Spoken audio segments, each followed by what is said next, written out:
Barangay Love Stories. Love Stories.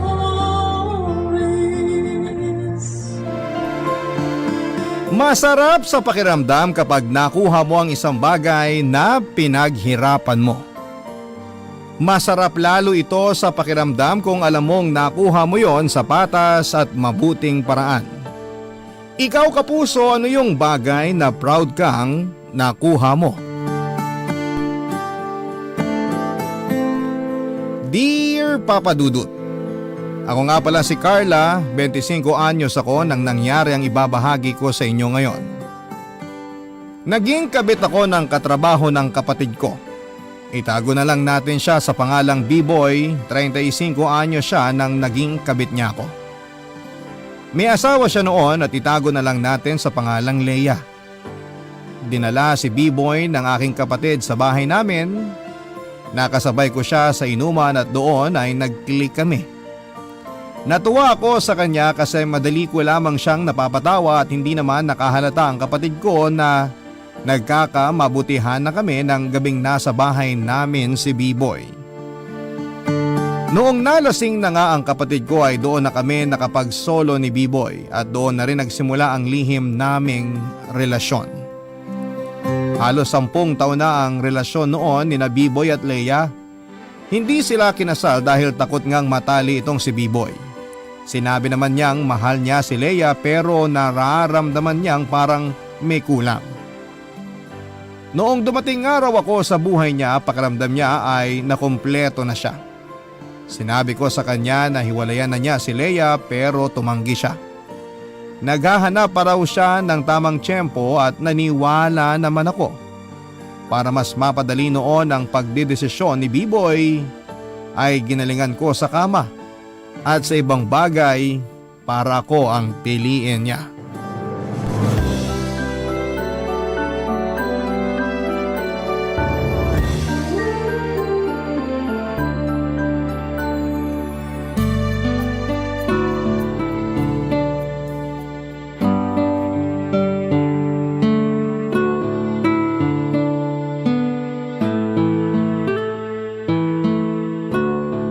Bakit ngayon ka lang?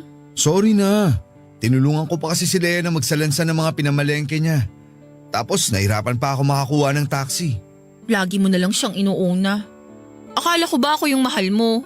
Mahal kita, pero asawa ko siya eh. Sana maintindihan mo. Kung bakit naman kasi hindi mo pa siya iwan? Ako na lang yung asawa mo. Hindi naman ganun kadali yun eh. Baka mas madali kung hiwalayan na lang kita. Uy, huwag ka namang ganyan. Nakakapagod na kasing maghintay eh. Sabi mo hihiwalayan mo na siya. Hihiwalayin ko naman talaga siya. 3 months ago na nung sinabi mo yan. Wala namang nangyari. Kayo pa rin naman.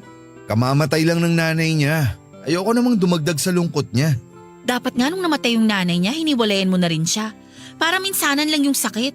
Para isang bagsakan na lang yung pag-move on niya. Uy, grabe naman yan. Hindi naman dapat umabot sa ganyan. Naiinip na kasi ako. Hindi naman pwedeng maging kabit na lang ako forever. Naiintindihan kita. Pero sana maintindihan mo rin ang sitwasyon ko. Hindi madaling bitawan si Leia. Kasi mahal na mahal mo. Hindi naman sa ganun. Yun lang naman yung dahilan para hindi mo bitawan yung isang tao eh. Baka nga totoo tong pakiramdam ko na hindi mo ako mahal talaga. Baka nga magaling lang ako sa kama. Pero kay Leia ka totoong masaya. Hindi totoo yan. Bakit yun yung pakiramdam ko? Di ko alam kung bakit ganyan ang pakiramdam mo. Masyado kang praning, alam mo ba yun? Sino bang hindi mapapraning? Kabit ako eh. Malamang kung ano-ano yung pumapasok sa utak ko. Mahal kita, Carla. Huwag ka na sanang masyadong mag-isip ng negative. Dapat happy lang tayo, pwede? Minsan na nga lang tayo kung magkita tapos bubugbugin mo pa ako ng negativity. Yun na nga eh. Minsan na lang tayo kung magkasama. So ibig sabihin, mas priority mo yung asawa mo. Mas gusto mo siyang makasama kaysa sa akin. Kung alam mo lang, mas gusto kitang kasama kaysa sa kanya. Kung alam mo lang habang magkasama kami, ikaw yung naiisip ko. Talaga? Oo naman. Halika nga rito, pakis. Mas mahal mo ko kaysa sa kanya? Oo, mahal na mahal kita. Sino yung mas maganda? Ikaw, syempre. Yung mas sexy. Walang tatalo sa katawan mo. Kahit naka-duster ka, kita ko ang hubog eh. Mas mabango? Ikaw no? Kung alam mo lang, umay na ako sa amoy ni Leia. Bakit? Ano bang amoy niya? Amoy mantika lagi. Amoy kusina. Ang sakit sa ilong. Eh ako, anong amoy ko? Amoy bagong labang damit. Amoy nga. Ang bango. Amoy Fabcon. Ba? Eh sino yung mas magaling sa kama? Ikaw, Sus, sinasabi mo lang ata yan eh. mamatay man. Napakatuod ni Leia sa kama. Ako na lang lagi ang gumagalaw. Samantalang ikaw, performance level lagi. Di ka titigil hanggat ano. Alam mo na. Talaga? Oo nga. Kaya nga nagmadali na ako makaalis kanina kasi gusto na kitang ikama. Mas gusto ko sa kusina. Kahit sa ilalim pa ng sopa natin gawin eh. Namiss ko yung kwarto mo. Pwede ko na bang masilip? Ano bang mas gusto mong silipin? Yung kwarto o ako? Tinatanong pa ba yan? Siyempre yung kwarto. Kainis to. Napakasaya ko kay B-Boy kapag magkasama kami, Papa Dudut. Pero tuwing umuwi na siya noon sa asawa niya ay nakakaramdam ako ng pag-iisa. Ang hirap talaga ng buhay ng isang kabit at naisip ko na sakalang niya ako pinupuntahan noon kapag kaya niyang tumakas sa asawa niya. Hindi rin siya nakakapag-overnight noon sa bahay dahil lagi siyang tinatawagan ni Leia para alamin kung anong oras ang uwi niya. Minsan lang kami nakaranas ng out of town at sinabi niya na may team building sa work niya kaya hindi siya nag-alala na maghinala si Leia. Ang hirap talaga ng buhay ng isang kabit, naisip ko. Ilang beses na ako naging kabit, Papa Dudut, kaya alam ko yung hirap. 3 beses na ako naging kabit bago pa man dumating si B-Boy sa buhay ko. Ang unang naging kabit ko ay yung teacher ko.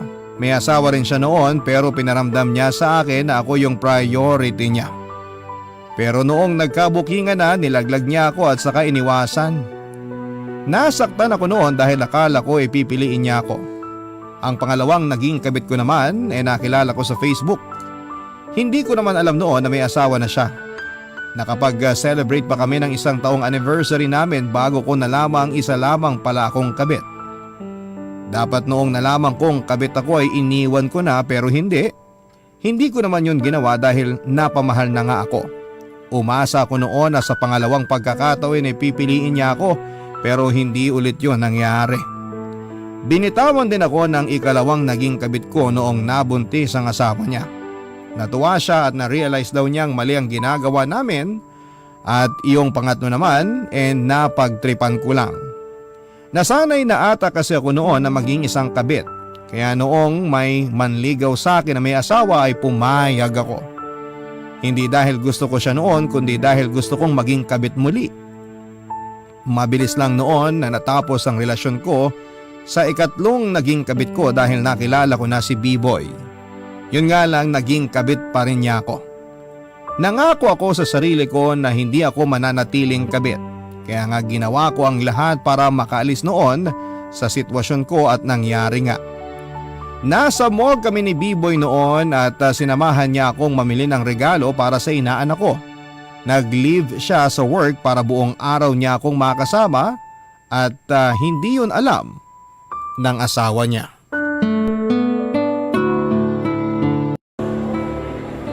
Anong oras mo kailangang umuwi mamaya? Kahit mamaya ng 8:00. Gusto mo mag-check-in na lang malapit dito sa mall? Puro check-in yung alam mo ha. Kanina pa kasi ako nasasabik sa'yo eh. O sige, 3 oras lang ba ulit? Gawin na nating 8 hours. May budget ako. Sinasabi ko na nga ba? Leia, anong ginagawa mo rito? Hindi ba dapat ako magtanong sa'yo niyan? Anong ginagawa mo rito? Di ba may trabaho ka? Leia, sa bahay na lang tayo mag-usap. Huwag At kang… sino yung kasama mo, ha? Kanina pa kayo naglilingkisan? Pinsan ko! Ha? Pinsan? Sa tagal nating mag-asawa, kahit mga namatay mong kamag-anak kilala ko na. Kaya wag mo akong lokohin. Leia, wag dito! Eh saan? Leia naman! Ako yung mahal niya. Ako yung asawa niya. Ako dapat yung mahal niya. Gaano ka ka-sure? Kasi sa akin siya umuwi. Inuuwian ka lang, mahal ka na agad? Sa lahat ng mga kabit, ikaw tong sobrang confident. Confident ako kasi alam ko yung totoo. Ang katotohanan lang na alam mo, kabit ka. B-boy, sabihin mo nga sa babae na to kung ano yung mga sinasabi mo sa akin kapag magkasama tayo. Carla, wag mo na siyang patulan! Bakit, B-boy? Ano ba sinasabi mo sa kanya? Huwag mo nang alamin kung ayaw mong masaktan. Tara na, B-boy. Leia, tama na! Ganang loob mong babae. Ano ba? Hari ko nga rito. Parang awa mo na, huwag ka mag-iskandalo rito! Hiyang-higat sa kakatihan. Ikaw na!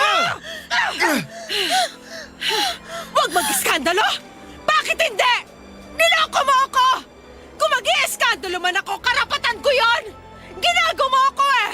Ginago niyo ako! Dinimanda kita! Ikaw pa may gana magdemanda? Ha? Ikaw nga tong kabit, di ba? Ikaw tong mga agaw ng asawa?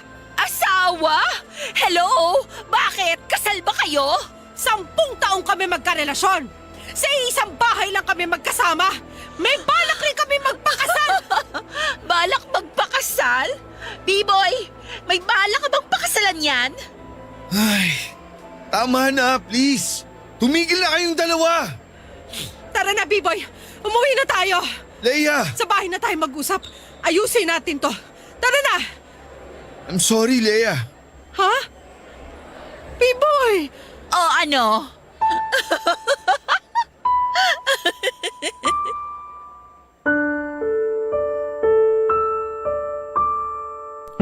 Sa unang pagkakataon ay pinili ako. Ang laki noon ng ngiti ko nang hindi sumama si B-boy kay Leia. Hinawakan niya mga kamay ko at saka lumakad kami palayo kay Leia, Papa Dudut. Narinig pa namin ang umiiyak na pagsigaw ni Leia pero hindi namin siya nilingon. Hinawakan ko pa ng mas mahigpit ang kamay ni B-boy, Papa Dudut. Sa unang pagkakataon ay pinili ako. Napakasarap pala sa pakiramdam na kahit pangalawa ka, ikaw yung inuna. Natuwa ang puso ko dahil sa unang pagkakataon ay nasolo ko na ang taong gusto ko. Bilang isang kabit noon ay napakalaking achievement nga naman kapag ikaw yung pinili kesa sa totoong karelasyon. Alam ko noon na mali pero masarap talaga sa pakiramdam na ako yung nagwagi. Naalala ko tuloy noong bigla ang nanay ko.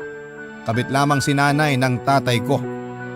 Inuwian lamang kami noon ni tatay sa tuwing nakakataka siya sa totoo niyang asawa. Lagi ko noong naririnig ang nanay ko na umiiyak pero wala naman ako magawa dahil bata pa lamang ako. Ilang beses ko silang narinig na nagtatalo sa posisyon ni nanay sa buhay ni tatay. Hindi natakot si tatay na sabihin kay nanay na isa lamang siyang kabit at dapat niya yung tanggapin. Dapat nga iniwan na namin noon si tatay pero mas lalong nagpursige si nanay na ariin si tatay. Hindi naman siya nagwagi dahil hindi magawang iwan noon ni tatay ang unang asawa niya. Kaya siguro naging ganon ako, Papa Dudut. Naging isang kabit. Goal ko noon na mapili ng taong magiging kabit ko. Naisip ko kasi na makakaganti kami pareho ni nanay kay tatay at sa mga katulad niya kapag pinili ako ng mga taong ginawa kong kabit, Papa Dudut. Barangay Love Stories. Barangay Love Stories. Iniwanan na nga ni B-boy si Leia, Papa Dudut. Ako na ang pinili niya. Sinamahan ko pa siya na kuhanin ang mga gamit niya sa bahay nila. Pinigilan pa nga siya ni Leia pero talagang ayaw na ni B-boy sa kanya. Nagmakaawa siya at sinabing ayos lang daw kung may kabit si B-boy, wag lamang siyang iwanan. Nakaramdam naman ako ng awa pero mas nanaiig sa akin yung kagustuhan na mas solo na si B-boy. Nakakapagod din kasi noon na maging kabit, syempre. Sino ba namang ayaw na maging number 1 sa buhay ng isang tao, hindi ba? Nagsama na rin kami at masasabi kong sobrang masaya si B-boy sa piling ko. Natuwa ako dahil napatunayan ko na ngang mahal niya ako. Wala kaming ibang ginawa kundi ang magkulong sa bahay at manood ng movies. Para kaming bagong magkarelasyon lamang noon at ini-enjoy lang ang company ng bawat isa. Halos napabayaan na rin naming pareho ang mga trabaho namin pero masaya naman kami. Sinabi pa nga ni B-Boy na doon pa lang daw siya naging masaya. Nasiyahan ng pride ko lalo't nagwagi ako sa puso niya. May ilang beses din noon na sumubok pa si Leia na makipagbalikan. Pero naging firm na si B-Boy at sinabing ako na yung mahal niya. Pagkatapos noon ay hindi na muling nagparamdam pa si Leia at naging payapa na ang relasyon namin ni B-Boy.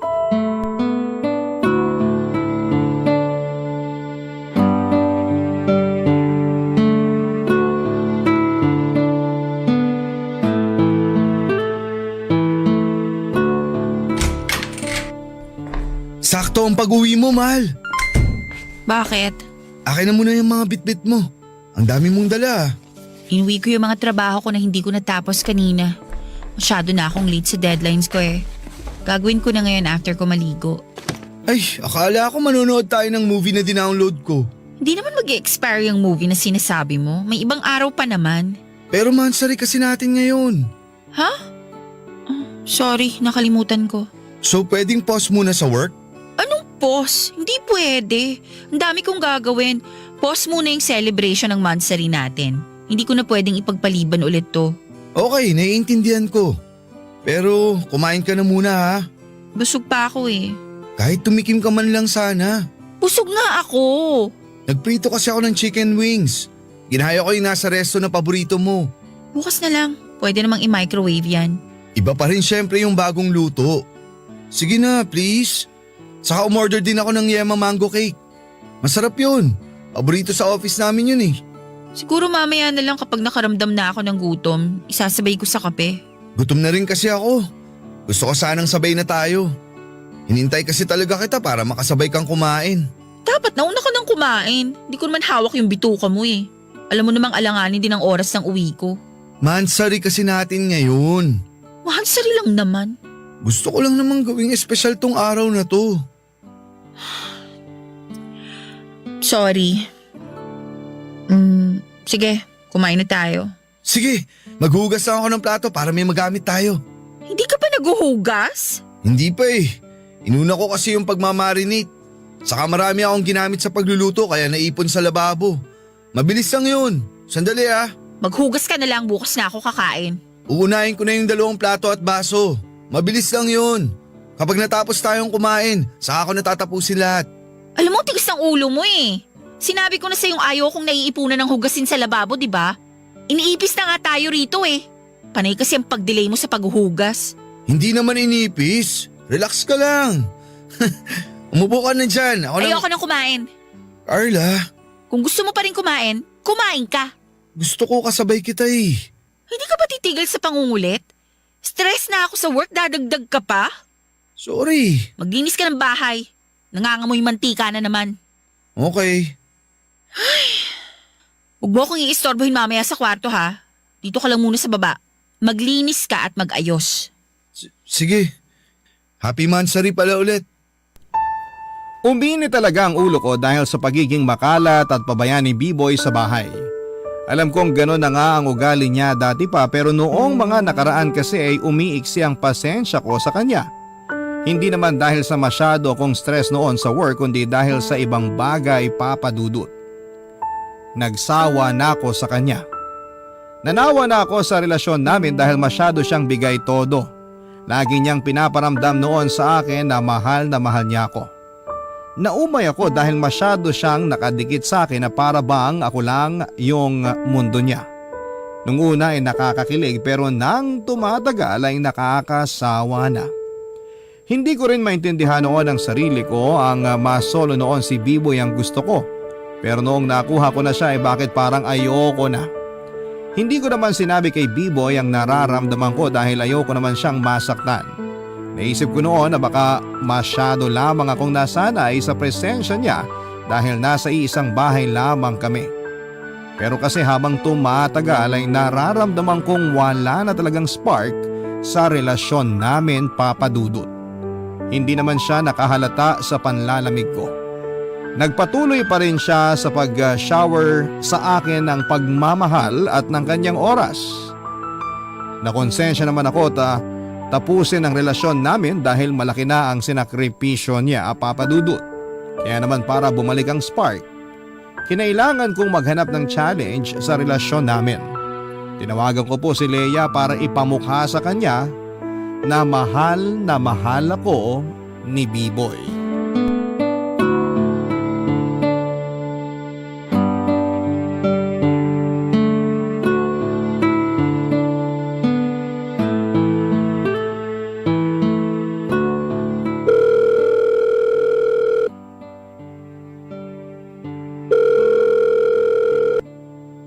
Hello, sino to?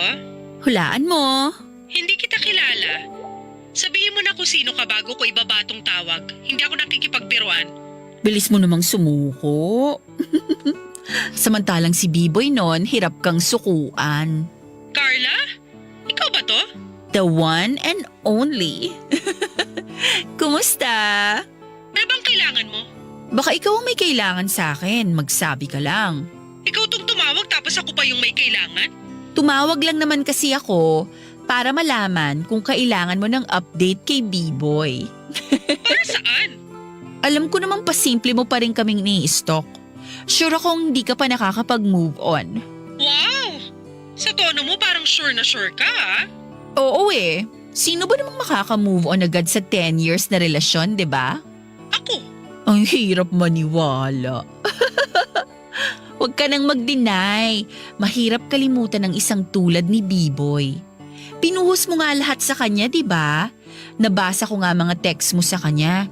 Sinabi mo na naubos ka na dahil sa kanya. Kawawa. Dati yun. Sa tingin mo talaga ubus na ubus pa rin ako ngayon? Ilang buwan pa lang naman ang nakalipas ah. Imposibleng naipon mo na agad yung mga nawala sa'yo. Hindi ko talaga alam kung ano pang problema mo eh. Nasa iyo na si B-Boy, di ba? Oo. Inggit ka? Selos ka? Naiinis ka, no? Nakakatawa naman. Tumatawa ka ngayon pero deep inside, nasasaktan ka. Nasasaktan ka kasi ako yung pinili niya. Nasaktan ako nung pinili ka niya. Yan, totoo yan. Sabi ko na eh. Pero halos 8 months na rin nung nangyari yun. So ano sa tingin mo? Sa tingin ko, umiiyak ka pa rin ngayon kasi nasayang yung 10 years ng buhay mo. Sa tingin ko, umiiyak ka sa kama mo. Sa kama nyo dati ni B-Boy.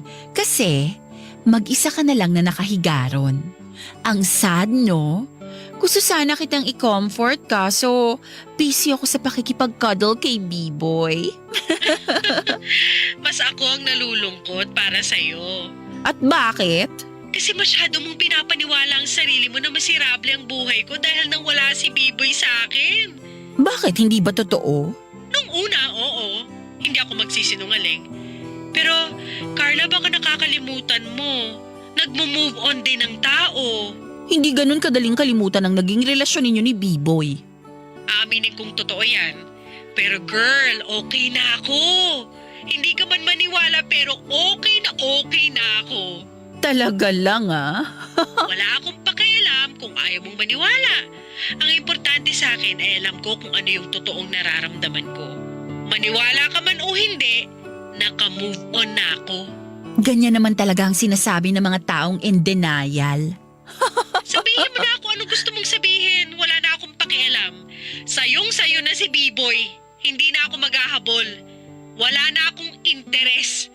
Dapat nga magpasalamat pa ako sa'yo eh. Bakit ka naman magpapasalamat? Kasi kung hindi mo siya inagaw sa akin, hindi ko makikita kung anong halaga ko. Hindi ko malalaman kung sino yung totoong nagmamahal at nagpapahalaga sa akin. Kaya Carla, salamat. Sige na, ibababa ko na tong tawag. Bye! Tinawagan ko si Leia para inisin pero ang lagay ako pa yung nainis. Naka-move on na si Leia at hindi ako naging handa sa mga sinabi niya. Ayoko siya makapag-move on noon, Papa Dudut. Gusto ko noon na humabol pa siya. Makipaglaban pa sa akin pero hindi nangyari yon. Kaya nga ako nagalit dahil nasira ang plano ko, Papa Dudut, at naisip kong makipag-agawan muli kay Lea dahil namiss ko ang pakiramdam na maging isang kabit. Namiss ko yung challenge na lagi kang nagtatago para hindi mahuli ng legal na karelasyon. Namiss ko yung pakiramdam na palihim lahat ng ginagawa ninyo ng kabit mo. Nakaka-excite kasi yon na wala lahat ng ganong pakiramdam noong ako na yung pinili ni B-Boy. Naging payapa na kasi ang relasyon namin at hindi ako natuwa noon. Nawalan ako ng pag-asa na magkakaroon pa ng challenge at spice ang relasyon namin ni B-Boy noong malaman kong hindi na nga interesado si Lea sa kanya. Nalaman ko rin na kaya pala hindi naghahabol pa si Lea dahil may karelasyon na siyang bago. Noong inesto ko nga ay nakita kong mas gwapo at di hamak na mas maayos ang trabaho kaysa kay B-Boy. Nainis at na-insecure tuloy ako dahil parang walang kwenta yung napunta sa akin. Tuluyan na ako nawala ng gana sa relasyon at hindi na ako makaisip pa ng paraan para maging exciting muli ang relasyon naming dalawa ni B-Boy. Pakiramdam ko noon ay wala na akong pagmamahal kay B-Boy dahil nawala ng thrill ang relasyon namin. Barangay Love Stories. Barangay Love Stories. Papa Dudut, binuksan ko ang Facebook ni B-Boy para malaman kung may iba siyang kabit. Naisip ko kasi na baka meron siyang ibang nilalandi. Gusto kong malaman na meron nga siyang ibang nilalandi noon. Naisip ko kasi kung sakali mang meron siyang iba ay panibagong challenge at thrill yun para sa relasyon namin. Hindi man ako yung kabit noon pero nakakadagdag ng excitement kapag nalaman kong meron akong bagong kaagaw kay B-Boy. Na-excite nga akong halughugin ang lahat ng social media accounts niya pero wala akong napala, Papa Dudut. Nainis ako dahil napaka-loyal ni B-Boy sa akin. Habang tumatagal noon ay hindi ko na maitago ang panlalamig ko kay B-Boy. Nung una nagawa ko pang itago dahil naisip kong meron pang ibang paraan para maibalik ang thrill sa relasyon namin. Pero nang tumagal ay talagang naging hopeless na ang lahat. Lagi na lamang akong walang gana dati at lagi siyang tinatalikuran kapag matutulog na. Hindi ko naman siya magawang iwanan dahil baka nga nabibigla lamang ako noon. Pinagpatuloy ko na lamang ang relasyon namin kahit alam ko sa sarili kong hindi na kami tulad ng dati. Nahalata naman niya yon, Papa Dudut. Nagkaroon kami ng komprontasyon sa mga nararamdaman namin para sa isa't isa at hindi ako naging handa para doon.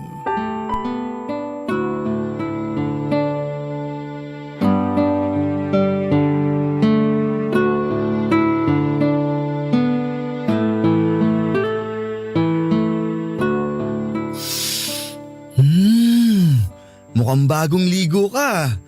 Paamoy ha. Ang bango mo naman, mahal ko. Ano ba? Doon ka nga. Nilalambing ka lang naman eh. Pakis naman. Isa lang, please. B-Boy, ano ba? Bakit ba ang init ng ulo mo? Meron ka ba? Hindi ako nakikipagbiroan.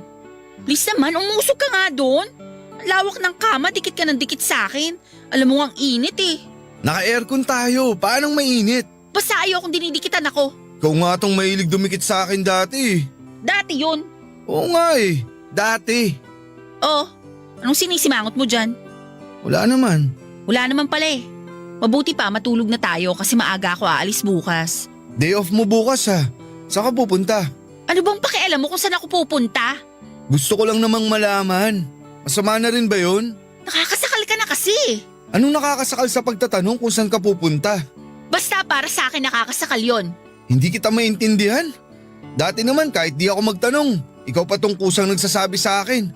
Lagi mo akong ina-update dati. Hindi ko alam kung bakit di mo magawa ngayon. Huwag mo nga akong artihan, B-Boy. Pagod ako sa trabaho. Lagi mo namang nirarason yan. Dati naman. Puro ka dati.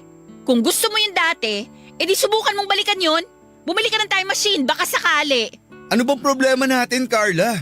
Di ka naman ganyan dati ah. Ayan, dati na naman. Para kang sirang plaka eh. Wala tayong problema kaya manahimik ka na. Bakit nanlalamig ka na? Matutulog na ako. Kausapin mo ako! Ano ba, B-Boy? Ginawa ko naman lahat ah! Oras! Pagmamahal! At atensyon, nasa iyo lahat. Tapos ganito pa yung igaganti mo? Bukas na tayo mag-usap. Hindi! Mag-usap tayo ngayon! Akala mo hindi ko napapansin? Tahimik lang ako pero sobra na eh! Ang sakit-sakit na! Biboy naman! Ngayon ka ba talaga magdadrama? Gabing-gabi na, magpatulog naman tayo ng kapitbahay. Pag-usapan natin ngayon! Ayusin natin to! Alam mo, sa totoo lang, wala nang dapat ayusin. Anong ibig mong sabihin? Ayoko na! Maghiwalay na lang tayo! Carla! Eh di ba nahihirapan ka na? Pagod ka na? O eh di maghiwalay na tayo? Ayoko! Eh ayoko na rin eh. Sinakripiso ko ang relasyon namin ni Lea para sa'yo. Kasi ikaw ang mahal ko. Kahit nagalit sa akin ang pamilya at mga kaibigan namin, tinanggap ko yun kasi sa'yo ako masaya at hindi sa kanya. Hindi ko na kasalanan yon. Dapat magkakanak na kami ni Lea. Pero nakunan siya dahil sa sobrang stress mula nung iniwan ko siya. Hindi mo alam kung gaano yun kabigat sa konsensya ko. Hindi ko alam na nakabuo pala kayo. Kaya kung sasabihin mong maghiwalay na tayo, isipin mo lahat ng iniwan at sinakripisyo ko para mapili ka lang. Pipoy. Ang pakiusap ko lang sa'yo, huwag mo akong iwan. Kasi di ko kaya na wala ka. Di ko kaya mag-isa. Please, isa pang chance. Niyakap ko si B-Boy hindi dahil sa gusto ko, kundi dahil nakokonsensya ako. Pinarealize niya sa akin na marami siyang sinakripisyo para lamang makasama ako. Nabigla din ako noong nalaman kong nakabuo pala sila ni Lea at dahil doon ay mas naramdaman kong bumigat ang sitwasyon ko.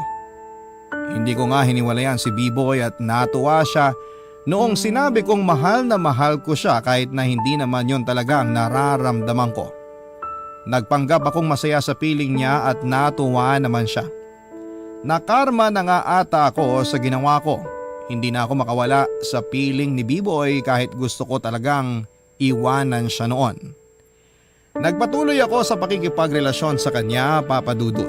Hindi naman na siya muling nakaramdam pa ng panlalamig sa akin.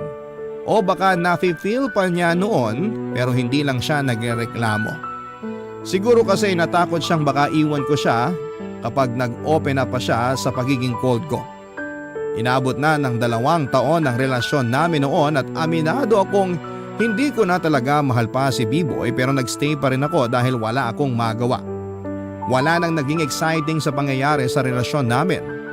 Hanggang isang araw ay may nagbukas ng pintuan para muli akong maging masaya, Papa Dudut. Pumasok naman noon sa eksena ang bago kong katrabaho na itago na lang natin sa pangalang Raul. Kaedad ko lamang din siya noong time na yon.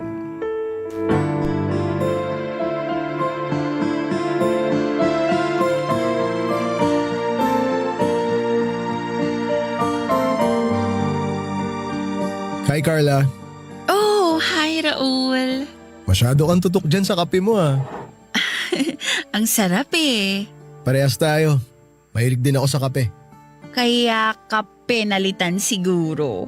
Ouch! Joke lang. Pero seryoso, pinagpalit nga ako. Ay hala, condolence. Nakapagbabang luksa naman na yung puso ko. So naka-move on na. Okay na ako. Buti naman. Sure ka bang okay ka na? Mahigit 1 year na rin naman nung maghiwalay kami. May GF ka na bang bago? Wala pa naman. Ikaw, may boyfriend ka? Wala rin. Sure? Oo naman. Matagal na rin akong single. Nakakamiss ngang may kasamang magkape eh. Magkape lang? Yung totoo. Siyempre nakakamiss din yung ano. Ay, ewan ko sa'yo. Lalo ko tuloy namimiss yung ano. Paano mong mamimiss? May karelasyon ka nga, di ba? Wala nga sabi eh. Mamatay man. O di rest in peace na lang. Hala, ayaw maniwala. Sa ganda mong yan, ang hirap maniwala. Wala nga. Ako na yung nagsasabi sa'yo. Ay nako, umamin ka na lang kasi. Ano bang aaminin kung wala nga? Baka nga ikaw dyan ang may karelasyon eh. Paano mo naman nasabi? Sa gwapo mong yan, baka marami kang GF dyan, pakalat-kalat lang. Uy, wala ah. Mamatay man? Sabay na tayong mamatay para makatikim na tayo ng langit. Sige, sabay nating tikman ng langit. Joke! Kumusta pala si B-Boy? Ha? Ang sabi ko, kumusta yung boyfriend mong si B-Boy? Paano ko nalaman? Kasama ko siya sa trabaho dati. Di kami close pero friends kami sa FB. Oh, tapos? Doon ko nakita na ikaw yung pinakamamahal niyang girlfriend. So paano yan? Malapit ka nang mamatay at pumunta sa langit.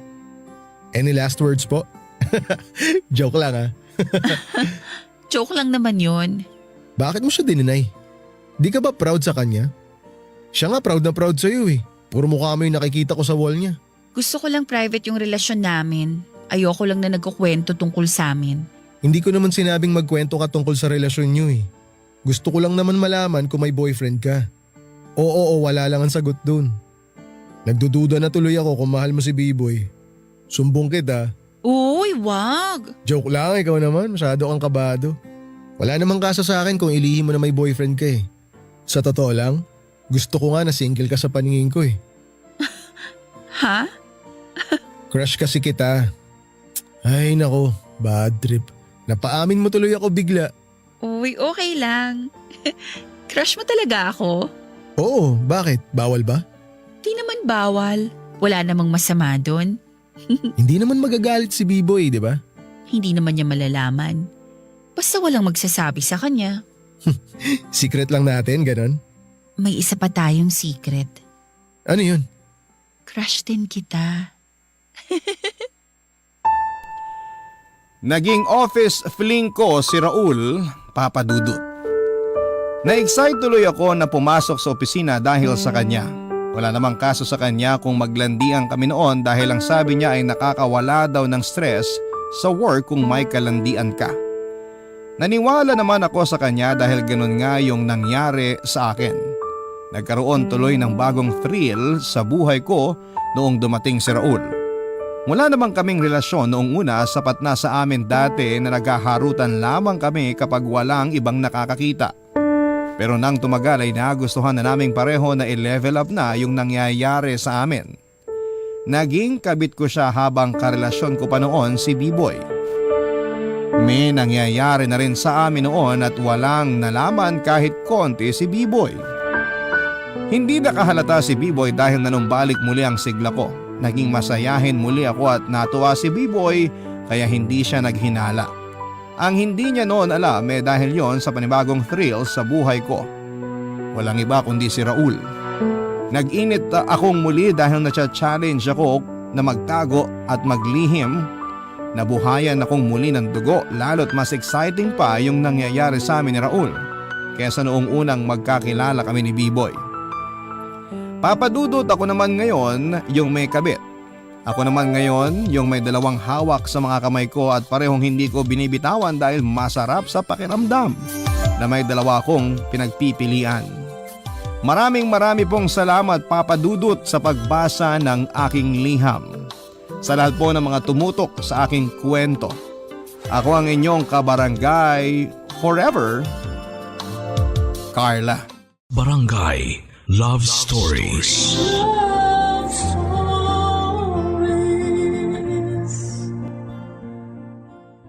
Barangay LS 97.1 Number 1 Forever. Ang mga kwento ng pag-ibig, kwento ng buhay at kwento ng pag-asa dito sa Barangay Love Stories. Love Stories.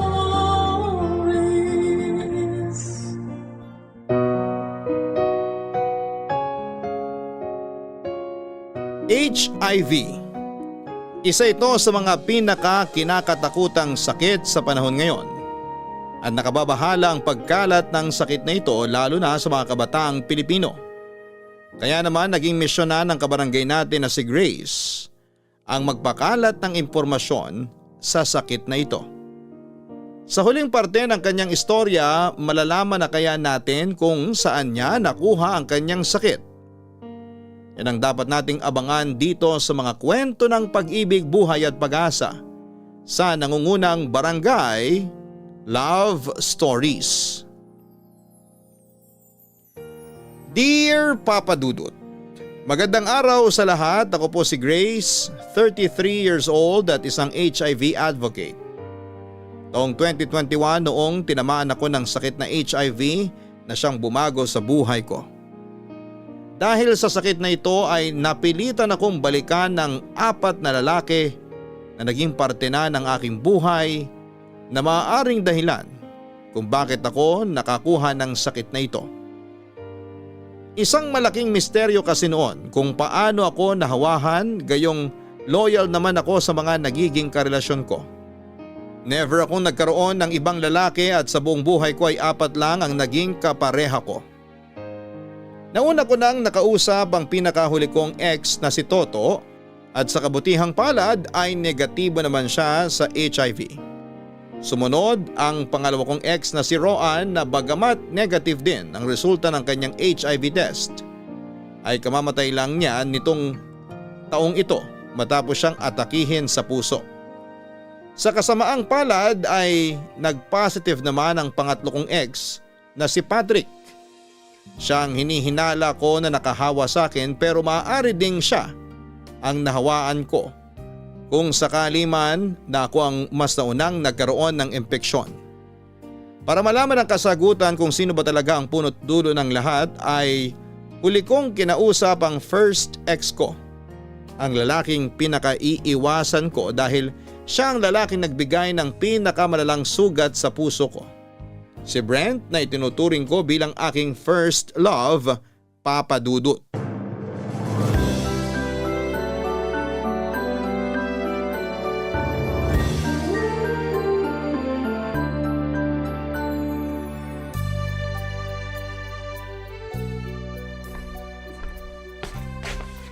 Emily, binalik ko na sa drawer mo yung hair dryer ha. Baka mamaya sisihin mo na naman ako kapag hindi mo nahanap yung gamit mo. Okay na yun. Halika na, kumain ka na rito. Ano, okay na ba tong suot ko? Hindi ba ako mukhang manang? Okay naman. May konting touch of pagkamanang pa rin pero pasok pa rin naman sa fashion trend. Okay na to, tinatamad na ako magbihis. Halos 1 oras din ako nagmi-mix and match ng mga damit eh. 31 ka naman kaya understandable na medyo manang talaga ang pormahan mo. Umupo ka na rito para makakain ka na. Anong oras ba kayo magkikita ni Brent? Mga 9:00. 9:00 pa naman pala kung magmadali ka. Akala mo late na. 7:00 pa lang kaya. Mas maganda na yung maaga para kapag traffic, sakto pa rin yung dating ko. At bakit naman sobra-sobra ang paghahanda mo sa pagkikita nyo ni Brent? Bakit? Bawal na bang mag-ayos ngayon? Nung nakipagkita ka sa ibang ex mo, hindi ka naman nagpaganda ng ganyan na. Tingnan mo nga, nag-abala ka pang mag-makeup. Halata ba? Masyado bang makapal? Hindi, pero para kang pupunta sa job interview. Ano ba yan? Abot mo nga yung wipes dyan sa harap mo, alisin ko na lang tong makeup ko. Wag na, bagay naman Pero bakit nga? Plano mo bang magpa-impress kay Brent? Hindi Matagal na panahon na simula nung huli kaming nagkita. Kaya naman kahit paano gusto ko lang na presentable akong tingnan kapag nagkaharap na kami. Sus, kunwari pa. Aminin mo na, umaasa ka ng comeback no? Balita ko single pa rin siya hanggang ngayon Paano mo naman nalaman? Friends kaya kami sa Facebook. Ni isang babae, wala pa siyang naipopost sa Facebook kahit story man lang. So malamang, single din siya ngayon tulad mo. O ano naman ngayon kung single? May kipagkita ko sa kanya hindi para makipagharutan, kundi para masabihan siya tungkol sa sakit ko. At para na rin makapagpa-check up siya. Yun lang ba talaga? Bakit parang iba napapansin ko? Sobrang prepared mo ngayon Aminin mo na. Hanggang ngayon ba may feelings ka pa rin kay Brent? Wala na. Matagal na kaming tapos. Wala nang feelings involved. Naghanda lang ako kasi tulad nga ng sinabi ko, gusto ko maayos ang itsura ko kapag nagkita kami. Okay, sabi mo Pero ano sa tingin mo? May sakit kaya siya? Ang tagal na nung nagkahiwalay kayo Kaya parang napaka-imposible namang mangyari yun. Pwedeng mangyari yun. May times na years bago mag-manifest ang HIV sa isang tao. Sabi sa akin ng doktor ko, umaabot ng hanggang 10 years bago ka makaramdam ng sintomas. Kaya dapat regular ang pagpapatest ng isang tao, lalo na kung sexually active ka. Kailangan pa bang magpates kahit sa isang tao lang nakikipag-ano? Mas mabuti na yung safe, di ba? Kung sa bagay, baka pagpates nga rin. Tama yan. Para hindi ka matulad sa akin na parang ewan sa paghahanap ng kasagutan kung paano ko ba nakuha tong sakit na to. May no-order namang test kits online, di ba? Maraming free na test kits na pinamimigay ang gobyerno natin. Maghanap lang kayo ng health center, libre yon, walang bayad. So, mabalik tayo kay Brent. Handa ka na ba na makipagkita ulit sa kanya? Sa totoo lang, medyo kinakabahan ako. Bakit naman? Hindi ko alam kung anong approach ang gagawin ko sa kanya eh. Magkikita ba kami na parang friends lang, na parang wala kaming pinagsamahan noon o itatrato ko ba siya bilang ex na minsan ding naging parte ng buhay ko? Masyado mo namang pinoproblema yung pagkikita nyo. Hayaan mo na lang yung katawan mong mag-decide sa reaction na gustong gawin yan. Kinakalkula mo kasi yung mga mangyayari eh. Akala ko ba pure business lang ang pagkikita nyo? Bakit parang sobrang affected ka sa pwedeng kalabasan ng meetup nyo? Actually, hindi ko nga alam kung bakit ako nagkakaganito eh.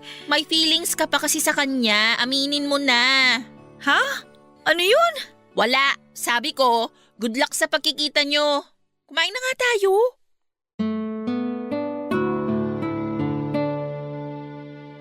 Papadudot College sweethearts po kami ni Brent. 17 years old lamang kami noon nung una kaming nagkakilala. Mula siya sa isang broken family, teacher ang nanay niya, samantalang OFW naman ang tatay niya, na hindi na sila binalikan matapos itong makahanap ng ibang babae sa abroad. Bilang panganay, si Brent na ang naging katulong ng kanyang ina sa pagpo-provide ng araw-araw nilang gastusin sa kanilang pamilya. Mula kami sa magkaibang kurso ni Brent. School festival noon nung nagkaroon ng beauty pageant sa school namin. Ako ang naging pambato ng course namin samantalang si Brent naman ang isinalang sa kanila. Rehearsals noon at nasa kalagitnaan ako ng pagrampa. Noong aksidente akong nahulog mula sa stage. Sakto namang nakapila sa baba ng stage yung boy participants at si Brent ang nakasalo sa akin. Parang eksena nga sa romantic comedy movie ang nangyari noong time na yon. Doon na nga nagsimula ang pagiging close naming dalawa. After nung pageant ay nagkaroon kami ng contact sa isa't isa hanggang sa sinubukan niya akong ligawan, Papadudot. Dahil sa angkin nitong kagwapuhan ay napaoo niya ako at nagkaroon kami ng relasyon. The rest of our college years ay naging matatag naman ang relasyon namin kahit na wala itong halong sexual intercourse. Natatakot pa kasi ako noon na baka mabuntis ako habang nag-aaral at ayokong mangyari yon. Kaya naman noong nakapagtapos kami at magkaroon na ng kanya-kanyang trabaho, saka ko lang ibinigay kay Brent ang sarili ko sa mismong 3rd anniversary namin bilang magkasintahan.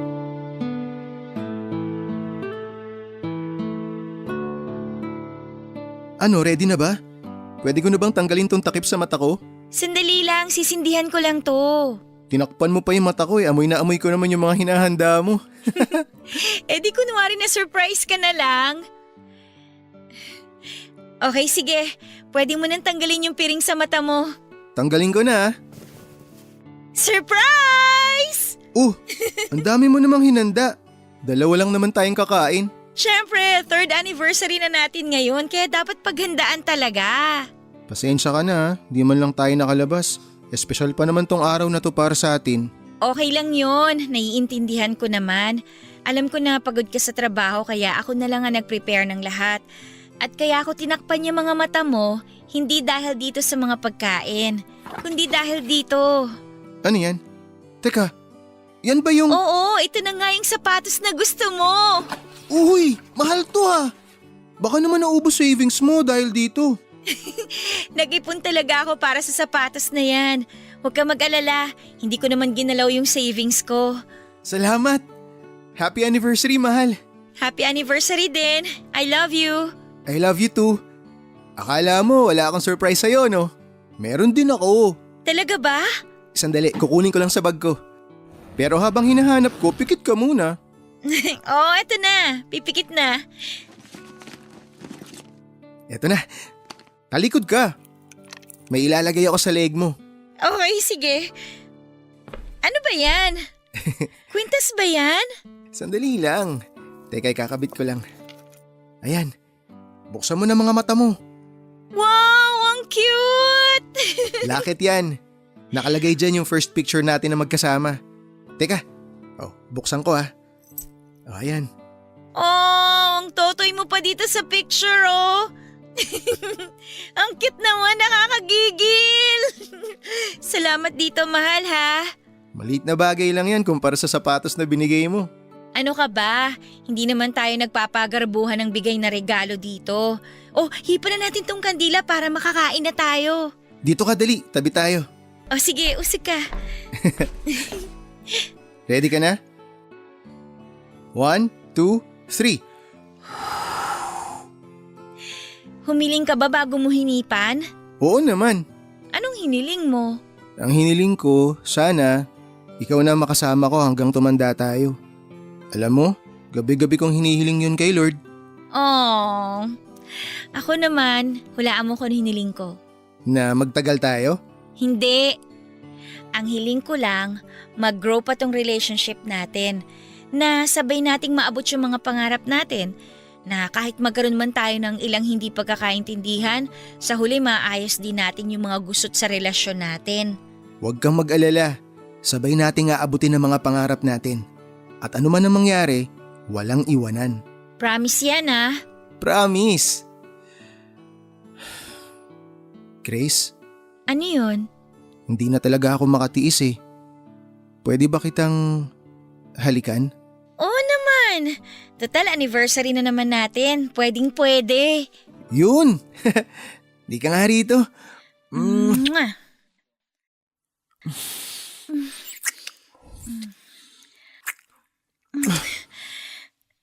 Doon tayo sa kwarto. Gusto mo ba?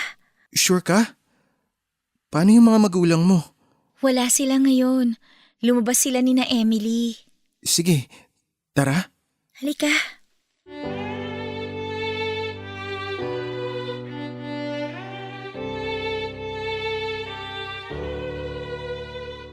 Papadudot, hindi ko makakalimutan ang araw na yon sa buhay ko.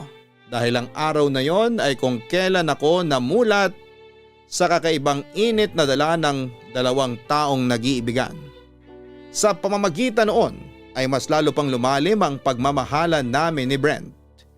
Mas nakabuo kami ng connection sa isa't isa. Mas nagkaroon ng kulay at sigla ang pagsasama naming dalawa.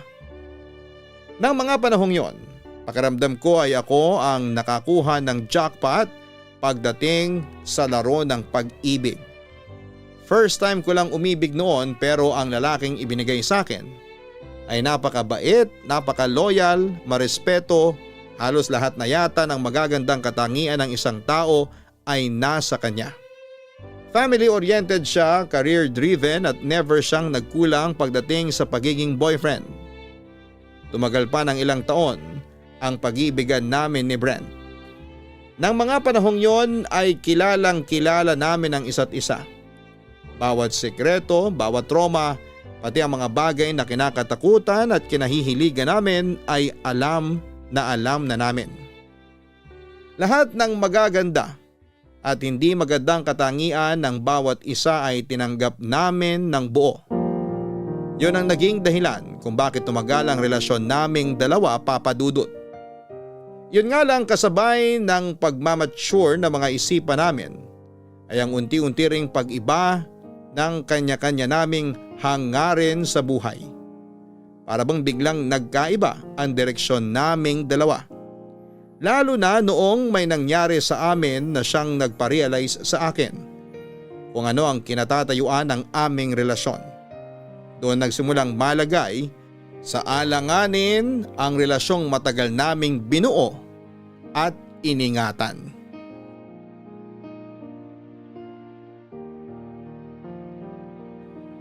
Papadudot, 22 years old ako noon noong nagsimula akong makaramdam ng kakaiba sa katawan ko. Bigla akong hindi dinatna ng dalaw. Nakaramdam na rin ako noon ng pagkahilo tuwing umaga at palagi akong naiihi. Nagkakaroon din ako ng menstrual cramps kahit na wala namang lumalabas na dugo mula sa akin. Bigla akong kinabahan dahil ilan lamang yon sa mga sintomas ng babaeng nagdadalang tao. That time ay sinosolo ko na lamang muna ang mga pagbabago sa katawan ko. Ayokong sabihin kay Brent na makabuntis ako dahil alam kong hindi niya magugustuhan ang balitang yon. Marami pa kasi kaming commitment sa ibang bagay at si Brent noong mga panahong yon. Hindi pa nito naaabot ang mga pangarap niya dahil may kapatid pa siyang pinag-aaral. Hindi pa niya natutupad ang pangako niya sa nanay niya. Nabibigyan niya ito ng sariling bahay matapos itong magretiro sa pagtuturo. Hindi pa niya nakukuha ang stability na inaasam niya. Kapag kasi bigla kaming nagkaanak ay baka mahirapan na si Brent na tuparin ang pangarap na yon para sa pamilya niya. Kaya itinago ko na lamang muna ang hinala ko.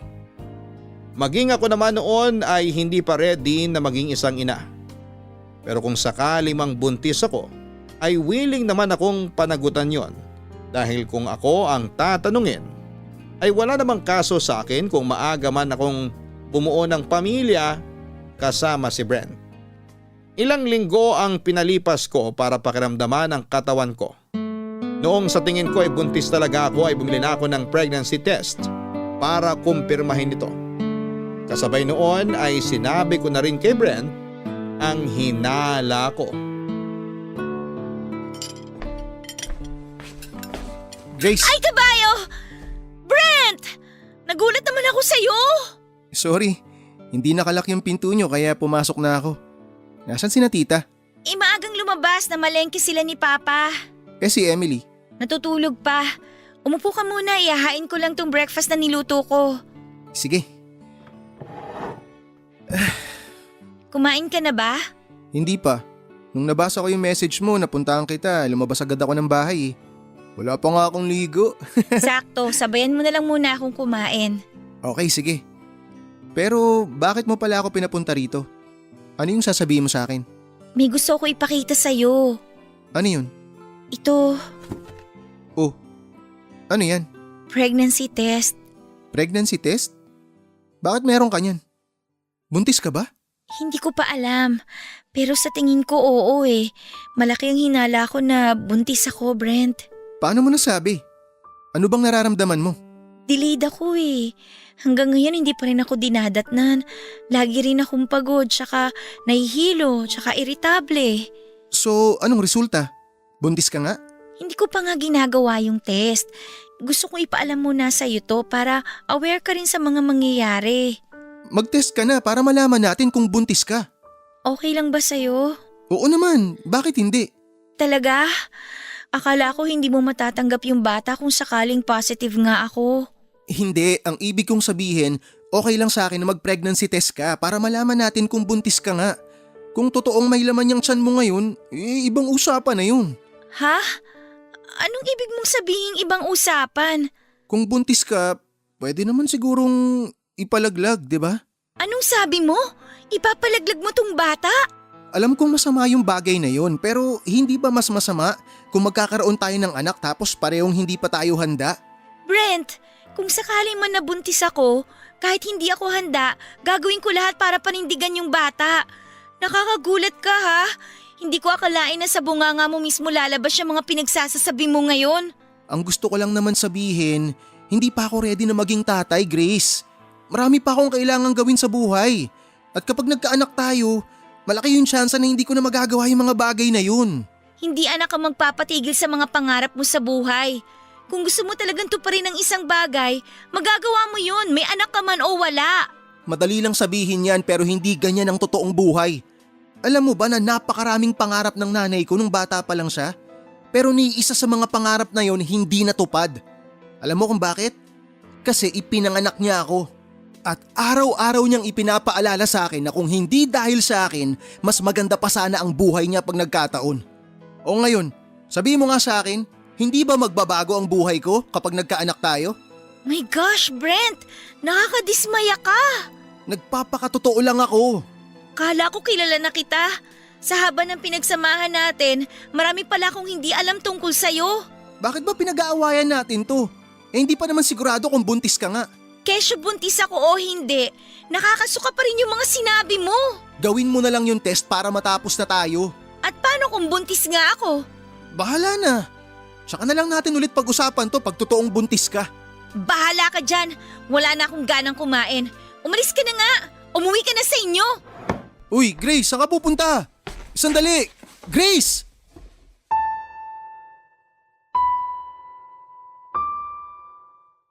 Dahil sa sobrang frustration ay hindi ko tinuloy ang plano kong paggamit ng pregnancy test noong araw na yon.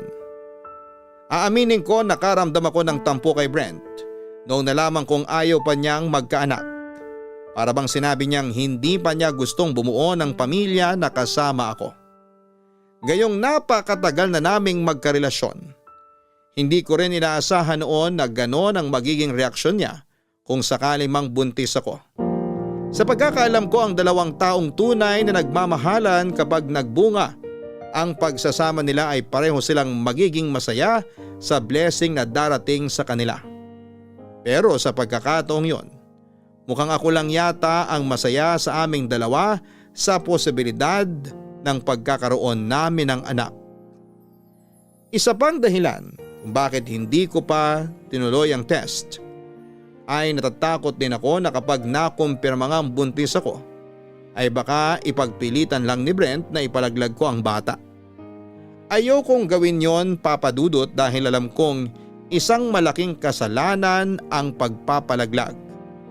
Hindi ko kayang pumatay ng isang batang walang kamuwang-muwang.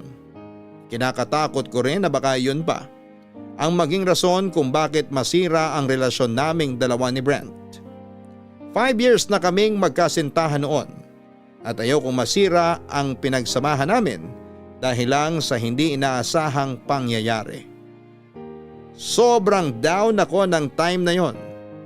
May punto naman si Brent pero dahil sa nangyari ay nagsimula na akong pagdudahan kung gaano ba ka-committed sa akin ang boyfriend ko.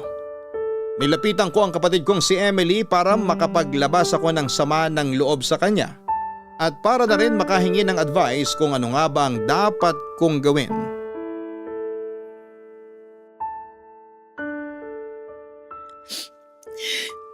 Ate Grace! Ano na? Patapos ka na ba dyan sa CR? Saglit lang. Eto na. Mahigit 1 oras ka na dyan ah. Ano bang ginawa? Uy, umiiyak ka ba? Hindi ako umiiyak. Pumasok ka na. Sandali lang. Anong nangyari? Ba't ka ba umiiyak? Huwag mo na tong isipin. Sabi mo late ka na sa lakad mo, di ba? Okay lang kahit malate ako. Halika nga rito, mag-usap tayo. Bakit ka umiiyak? May kinalaman ba rito si Brent? Oo. Nag-away ba kayo? May konting misunderstanding lang kaming dalawa. Tungkol naman saan? Huwag mo tong sasabihin kahit kanino ha. Okay, sige. Ano bang pinagawayan nyo? Feeling ko kasi buntis ako. Ha? Buntis ka? Oh my gosh! Sure ka ba? Hindi pa. May nakatago akong pregnancy test dyan sa CR. Oy, anong resulta? Hindi ko pa yun ginagamit. Eh bakit naman? Natatakot ako eh. Paano kung buntis nga ako? Natatakot ka ba na pagalitan ka ni na mama at papa pag nalaman nilang buntis ka? Maiintindihan naman siguro nila yun kung sakali. Matagal naman na kayo ni Brent eh. Hindi sila ang problema ko kung sakali, kundi si Brent mismo. Bakit? Ayaw ka ba niyang panindigan? Hindi pa raw siya handang magkaroon ng anak eh. Masyado pa raw kaming mga bata. Eh, ano ngayon kung bata pa kayo? Oo, tama naman. Pero pareho na kayong may trabaho. Matagal na kayong magkarelasyon. Sa tingin ko okay lang naman kahit maaga kayong bumuo ng pamilya eh. Pero hindi nga okay sa kanya. Kailangan pa siya ng pamilya niya. Marami pa raw siyang kailangan tapusin bago siya bumuo ng sarili niyang pamilya. So ano mangyayari kung totoo ngang buntis ka? Yun nga ang hindi ko alam eh.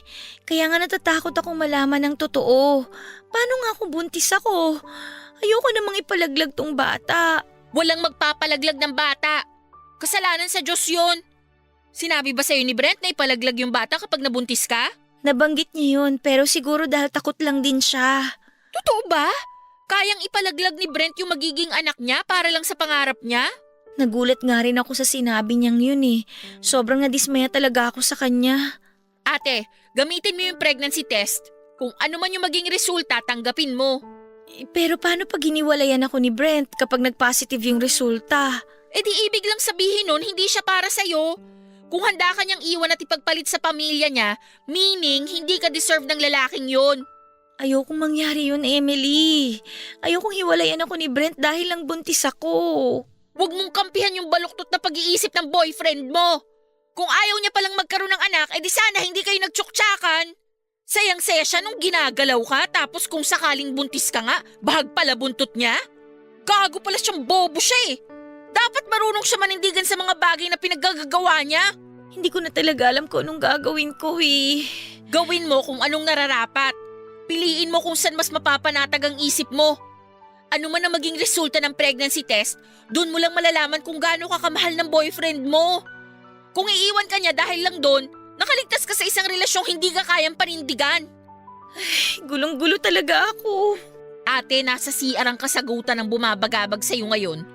Gamitin mo na yung pregnancy test para malaman mo kung buntis ka ba talaga o hindi. Saka mo nalang problemahin yung bobong Brent na yon kapag may resulta na.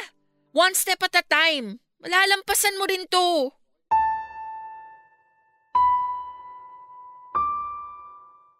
Ilang araw din akong hindi pinatulog ng problema ko, Papa Dudut. Kaya para matapos na ang paghihirap ko ay sinunod ko ang payo ni Emily sa akin. Ginamit ko ang pregnancy test na binili ko na ilang araw na ring nakatago sa CR namin. 2 bagay lang ang pwedeng kalabasan noon, Papa Dudut. Maaring buntis nga ako at yon ang maaring maging rason kung bakit magkakaroon ng lamat ang relasyon namin ni Brent. Dahil hindi niya tanggap ang bata o pwede ring hindi ako buntis at may pagpapatuloy namin ang relasyon namin ng walang problema. Kinabukasan ng umaga, ginamit ko ang pregnancy test dahil yon sa mga nabasa ko online ay mas preferred daw na itest ang unang ihi sa umaga para mas maging accurate ang resulta ng test. Papadudot madali lang ang gumamit ng PT. Gamit ang absorbent tip ng naturang kit ay padadaanan mo ito ng ihi sa loob ng 10 segundo. Pwede ring ipunin ang urine sa isang container saka doon ilulubog ang tip ng test kit. Pagkatapos ng 3 hanggang 5 minuto ay saka lalabas ang resulta nito. Kapag isang linya lang ang lumabas, ibig sabihin noon ay hindi ako buntis. At kapag 2 linya ang nagpakita ay buntis nga ako. Ang 5 minutong paghihintay na ginawa ko noong araw na yon, siguro ang pinakamatagal na 5 minuto ng buhay ko. Labis ang kabang nararamdaman ko dahil kapag napatunayang buntis ako ay magbabago na ang buhay ko. Matapos ang ilang minuto ay kabado kong tinignan ang resulta ng test. At hindi ko ma-explain ang nararamdaman ko nung nakita ko ang resulta. Isang linya lang ang nagpakita.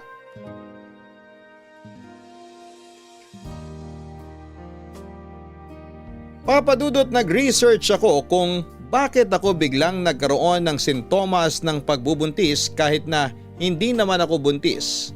At ang sabi ay psychological daw ito. Nakahinga ako nang nalaman kong hindi pala ako buntis. Masyado pa akong bata noon para magkaroon ng sariling pamilya at hindi pa ako mentally ready para maging isang ina. Pero sa parehong pagkakataon ay nakaramdam ako ng kaunting lungkot. Siguro'y dahil may parte ng puso ko ang umaasa na hindi rin masama kung sakali mang magkaroon kami ng anak ni Brent. At least sa parte ko. Nung araw na yon ay isang bagay ang na-realize ko. Matagal na kaming magkarelasyon ni Brent. Marami na kaming pinagdaanan sa buhay pero dahil sa nangyari sa aking pregnancy scare, ay napagtanto ko na hindi pa 100% committed sa akin ang boyfriend ko tulad ng inaakala ko. Understandable naman yon dahil may pamilya siyang inaalagaan at tinutulungan. Ayoko rin namang lumabas na inagaw ko si Brent mula sa pamilyang bumuhay at sumuporta sa kanya simula pagkabata niya. Pero pakiramdam ko noon ay parang outsider pa rin ako sa buhay ni Brent. Parang hindi pa ako parte ng priorities niya na kahit magkaroon kami ng anak ay mas magfo-focus pa rin siya sa pamilya niya.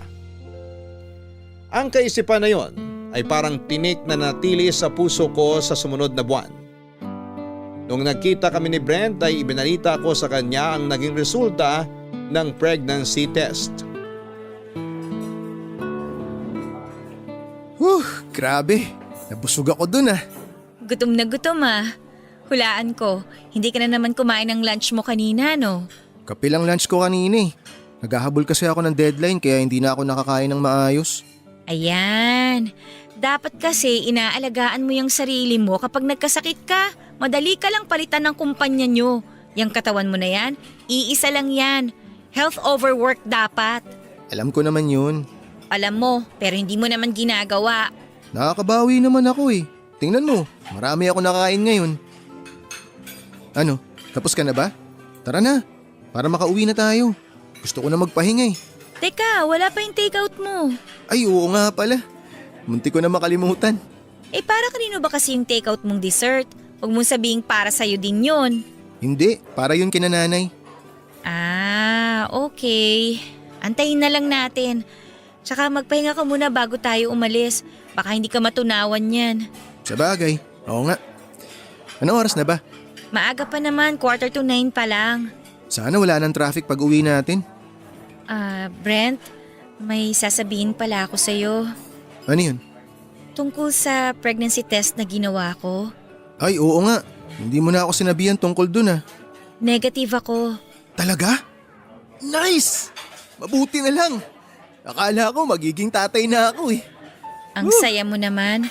Parang ayaw mo talaga magkaanak ah. Hindi naman sa ayaw. Hindi pa kasi pwede ngayon. Alam mo naman na marami pa ako. Oo, alam ko. Priority mo muna ang pamilya mo ngayon. Family first bago ako. Anong family first bago ikaw? Siyempre priority din kita. Talaga ba? Parang hindi ko naman ramdam. Paano hindi mo ramdam? Ikaw nga kasama ko ngayon o imbis na pamilya ko, di ba? Pero willing kang ipalaglag yung anak natin kung sakaling buntis ako? Babalik na naman tayo dyan eh. Tapos na nga yan, di ba? Hindi ka buntis. So ano pang problema natin ngayon? Ang problema doon, yung ginawa mong choice ang abortion. Brent, anak natin yung pinag-uusapan. Anak na nabuo kasi nagmamahalan tayo. Tapos ang unang lalabas sa bunganga mo, ipalaglag? Anong klaseng solusyon yun? Akala ko ba naiintindihan mo ako? Naiintindihan naman kita. Ayaw mo pang magkaanak kasi marami ka pang dapat gawin. Ako ba? Naiintindihan mo ba ako? Sa totoo lang, hindi. Ano ba talaga gusto mong puntuhin? Na masama akong boyfriend? Na masama akong tao kasi gusto kong ipalaglag yung bata? Sa hindi pa ako ready. Ano magagawa ko? Mas gugustuhin mo ba na maging pabaya akong tatay? Hindi yun ang gusto kong palabasin. Ano? Kasi sa tono ng pananalita mo ngayon, ginagawa mo akong masamang tao eh. Ang sinasabi ko lang, hindi ka pa ganun ka-committed sa akin. Sa tagal ng pinagsamahan nating dalawa, hindi mo pa pala ako kayang panindigan? Anong klaseng pag-iisip yan, Grace? Siyempre, kaya kitang panindigan. Pero kapag buntis ako, hindi mo kaya. Ibang kaso naman kasi yun. Yun nga ang point ko eh. Wala ka pa sa ganong klaseng commitment pero ako, nandun na ako. Kaya kitang panindigan kahit anong mangyari. O sige, bigay ko na sa'yo yun. Kaya mo akong panindigan hanggang sa huli. Salamat. Pero sana naisip mo rin na magkaiba tayo ng buhay. Hindi mo problema ang pamilya mo kasi kaya nilang suportahan ang sarili nila. Ako, sa akin nakaasa buong pamilya ko. Nasa akin yung pressure na ibalik sa kanila yung mga sakripisyo nila dahil sa pesteng utang na loob na yan. Mahal kita at gusto kong panindigan ka hanggang dulo pero mahal ko rin yung pamilya ko. Sana maintindihan mo yun. Tama na nga. Ayoko nang pag-usapan to. O, saan ka pupunta? Ifa-follow up ko lang yung takeout mo para makauwi na tayo. Simula noong naging aware ako sa totoong lugar ko sa buhay ni Brent, marami na akong napapansin sa relasyon namin. Kung noon ay in love ako sa kanya, noong time na yon bawat galaw niya ay binibigyan ko na ng ibang kahulugan. Noong panahong yon ko lang napansin na wala talaga ako sa priority list ni Brent.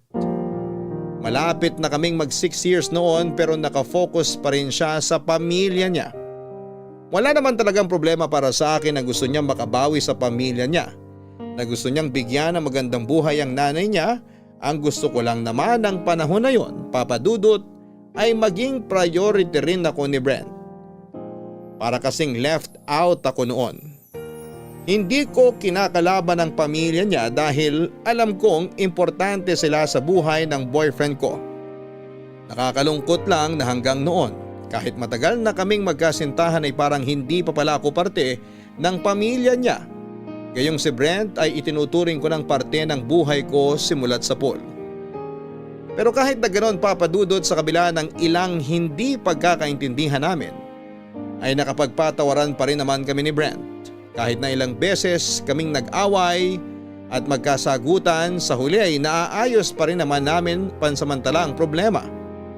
Yun nga lang, sa pagtagal ng panahon ay unti-unti ko nang pinagdududahan ang lugar ko sa buhay niya. Para bang nagsimula kaming sabay na maglakad sa isang daan, pero noong makalayo na kami sa paglalakbay namin ay dahan-dahan kaming nagkahiwalay ng landas dahil sa magkaibang direksyon na kami patungo. Kung pakanan ako, siya naman ay pakaliwa. Magkaiba ang goal namin sa buhay ng time na yon. At doon na po nagsimulang lumabo ang relasyon naming dalawa. Yun na yun? 2 oras na pelikula tapos ganun lang yung ending? Ang pangit naman. Hindi mo lang siguro na-gets yung kwento. Pangit lang talaga yung kwento. Naghiwalay din naman sila sa dulo. Sa tingin mo, bakit sila naghiwalay? Di ko alam. Masyado kasing OA yung babae. Ang gusto lang naman nung lalaki i-maintain yung relasyon nila ng asawa niya katulad nung una silang nagkakilala. Pero hindi ganun ang relasyon. Ang pag-iibigan ng 2 tao, hindi yan stagnant. Nagbabago yan, nag-grow. Kung walang growth ang relasyon ng 2 tao, yun ang masasabi nating boring. So saan nauwi yung growth na sinasabi mo? Hindi ba sa hiwalayan? Kasi nga, ayaw i-acknowledge ng lalaki yung pagkakamali niya. Ano naman ang mali nung lalaki sa pelikula? Wala naman ah. Siya pa nga yung niloko eh. Hindi mo nga talaga naintindihan yung pinanood mo, no? O sige, explain mo sa akin para maintindihan ko. Ganito kasi ang pagkakaintindi ko sa pinanood natin.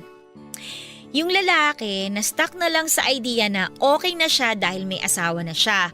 Doon na siya namuhay sa pantasya na napaka-magical ng love story nila. Hindi niya na-realize na sa present time, sanga-sanga na palang problemang pinagdadaanan nilang mag-asawa. Alam mo ba kung bakit? Kasi wala nang bago sa pagsasama nila. Kung anong meron silang dalawa simula nung maging sila hanggang sa naging mag-asawa sila, okay na yung lalaki ron. Samantalang yung babae, gusto niya ng pagbabago. Gusto niyang sumabay sa pag-evolve ng relasyon nila. Sa relasyon kasi, kailangan mo talagang sabayan yung agos niyan eh. Hindi porkit ang tagal niyo na, kampante ka na lang. Nagkataon na yung babae, gusto niyang i-upgrade yung pagsasama nilang mag-asawa dahil sa mga nagdaang taon, walang nagbago sa relasyon nila. Madalas kasi may mga asawa na napaka-insensitive sa nararamdaman ng asawa nila. Oh, relax ka lang. Affected ka naman masyado sa pinanood natin. Pelikula lang yun. Hindi yun pelikula lang, kasi nakaka-relate ako dun sa pinagdaanan ng babaeng asawa. Anong ibig mo sabihin? Nakatulad ako nung lalaki? Ganun ba ako? Grace, sumagot ka. Ganun ba ako? Oo, katulad ka nung lalaki sa pelikula. Ba't mo naman ako tinutulad sa lalaki dun sa pelikula? Ito mismo, the fact na hindi ka aware na may problema na rito sa relasyon natin, kaya katulad ka mismo nung lalaki. Wala naman tayong problema.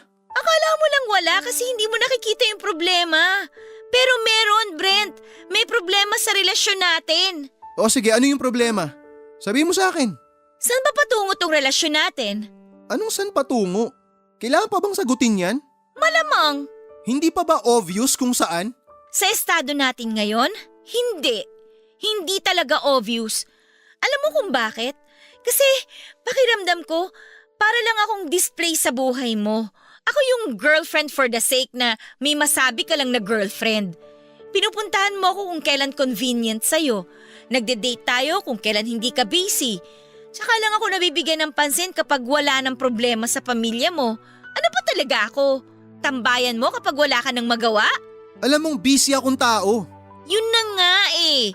Laging una sa listahan mo ang trabaho mo. Kasi kailangan mong pumayod para sa pamilya mo na pangalawa sa buhay mo. Paano naman ako? Lagi na lang akong pangatlo? Darating din naman tayo dyan sa gusto mo eh. Kapag naibigay ko na yung pangarap kong buhay para sa pamilya ko, ikaw na yung magiging priority ko. Hanggang kailan ako maghihintay? Kung kailan ubus na ako? Kung kailan wala nang natitirang pang-unawa sa isip ko? Kung kailan wala na yung pagmamahal ko sa'yo? Bakit ka ba kasi nagmamadali? Hindi ba pwedeng magstay lang muna tayo kung nasan tayo ngayon? Mga bata pa tayo.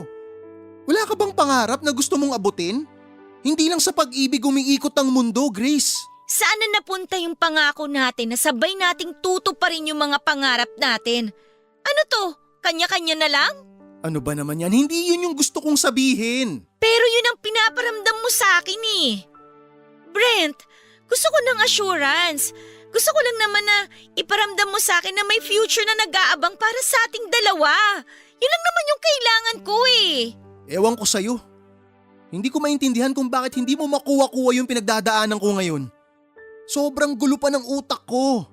Ang dami kong iniisip sa buhay para idagdag pa yan sa mga problema ko. Alam mo, gumagawa ka lang ng sarili mong problema sa totoo lang. Okay naman tayo eh. So bakit kailangan mo pang guluhin yung relasyon natin? Oh my gosh, Brent! Wag mo akong i-oh my gosh dyan. Mag-aaya ka manood ng pelikula tapos biglang magagalit ka ng ganito. Bahala ka dyan. Uuwi na ako. Eh di umuwi ka! Ganyan ka naman lagi! Nakakapagod na! Ako rin pagod na. Pagod na ako, Grace.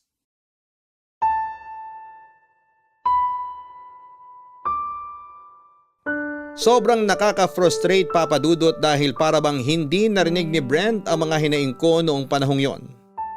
Pinipilit niyang walang problema sa relasyon namin at masyado ko raw ino-overanalyze ang mga nangyayari sa buhay namin. Nagbibingi-bingihan siya sa mga idinadaing ko sa kanya. Hindi niya nakikita na napag-iiwanan na niya ako bilang girlfriend at wala man lang siyang ginawa tungkol doon. Kahit na ilang beses ko na siyang sinabihan tungkol sa mga nararamdaman ko. Pakiramdam ko noon ay para kaming nagkatagpo sa isang intersection na kalaunan ay magkakahiwalay din ng landas dahil sa magkabilang direksyon na patungo ang mga buhay namin. Sa halip na magkasama kami sa paglalakbay ay kanya-kanya na kami ng landas na tinatahak. Hindi nga naglaon, ang dating mainit na relasyon namin ay unti-unting nanlamig. Nagkapatong-patong na ang mga misunderstanding sa pagitan namin hanggang sa lagi na lang kaming nag-aaway. Dumating nga noon sa puntong hinamon ko siya ng hiwalayan at sobrang nadurog ang puso ko noong pumayag siyang magpahinga na lang muna kami mula sa isa't isa.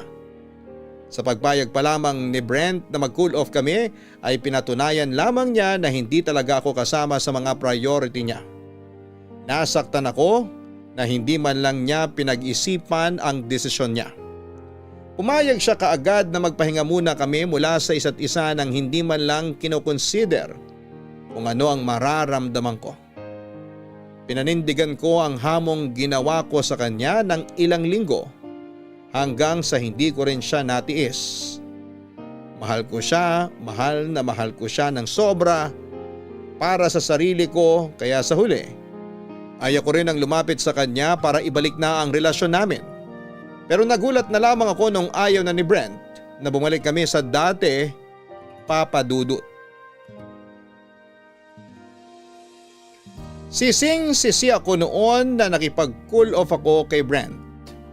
Akala ko ay magpapahinga lamang kami mula sa isa't isa pero hindi ko inaasahan na tutuldukan na pala niya ang 6 na taon na pinagsamahan namin. Ginawa ko ang lahat para lamang magkabalikan kami. Nangako ako sa kanya na hindi ko na siya pe-pressurein pagdating sa pagpili sa akin. Sinabi ko rin sa kanya na willing na akong maging third priority niya at kahit unahin na niya ang pamilya niya.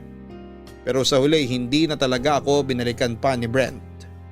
Ang sabi niya ay mabuti na raw na tapusin na lang namin ang relasyon namin dahil noong nagdaang taon daw bago kami mag-cool off ay nasasakal na raw siya sa pagiging demanding ko. Nakabubuti raw na maghiwalay na kami para magkaroon na rin daw ako ng peace of mind. Tama rin siguro ang ginawa niya nung time na yon. Dahil mahirap naman talagang ibalik ang isang relasyon kung ganun pa rin ang tingin namin sa isa't isa.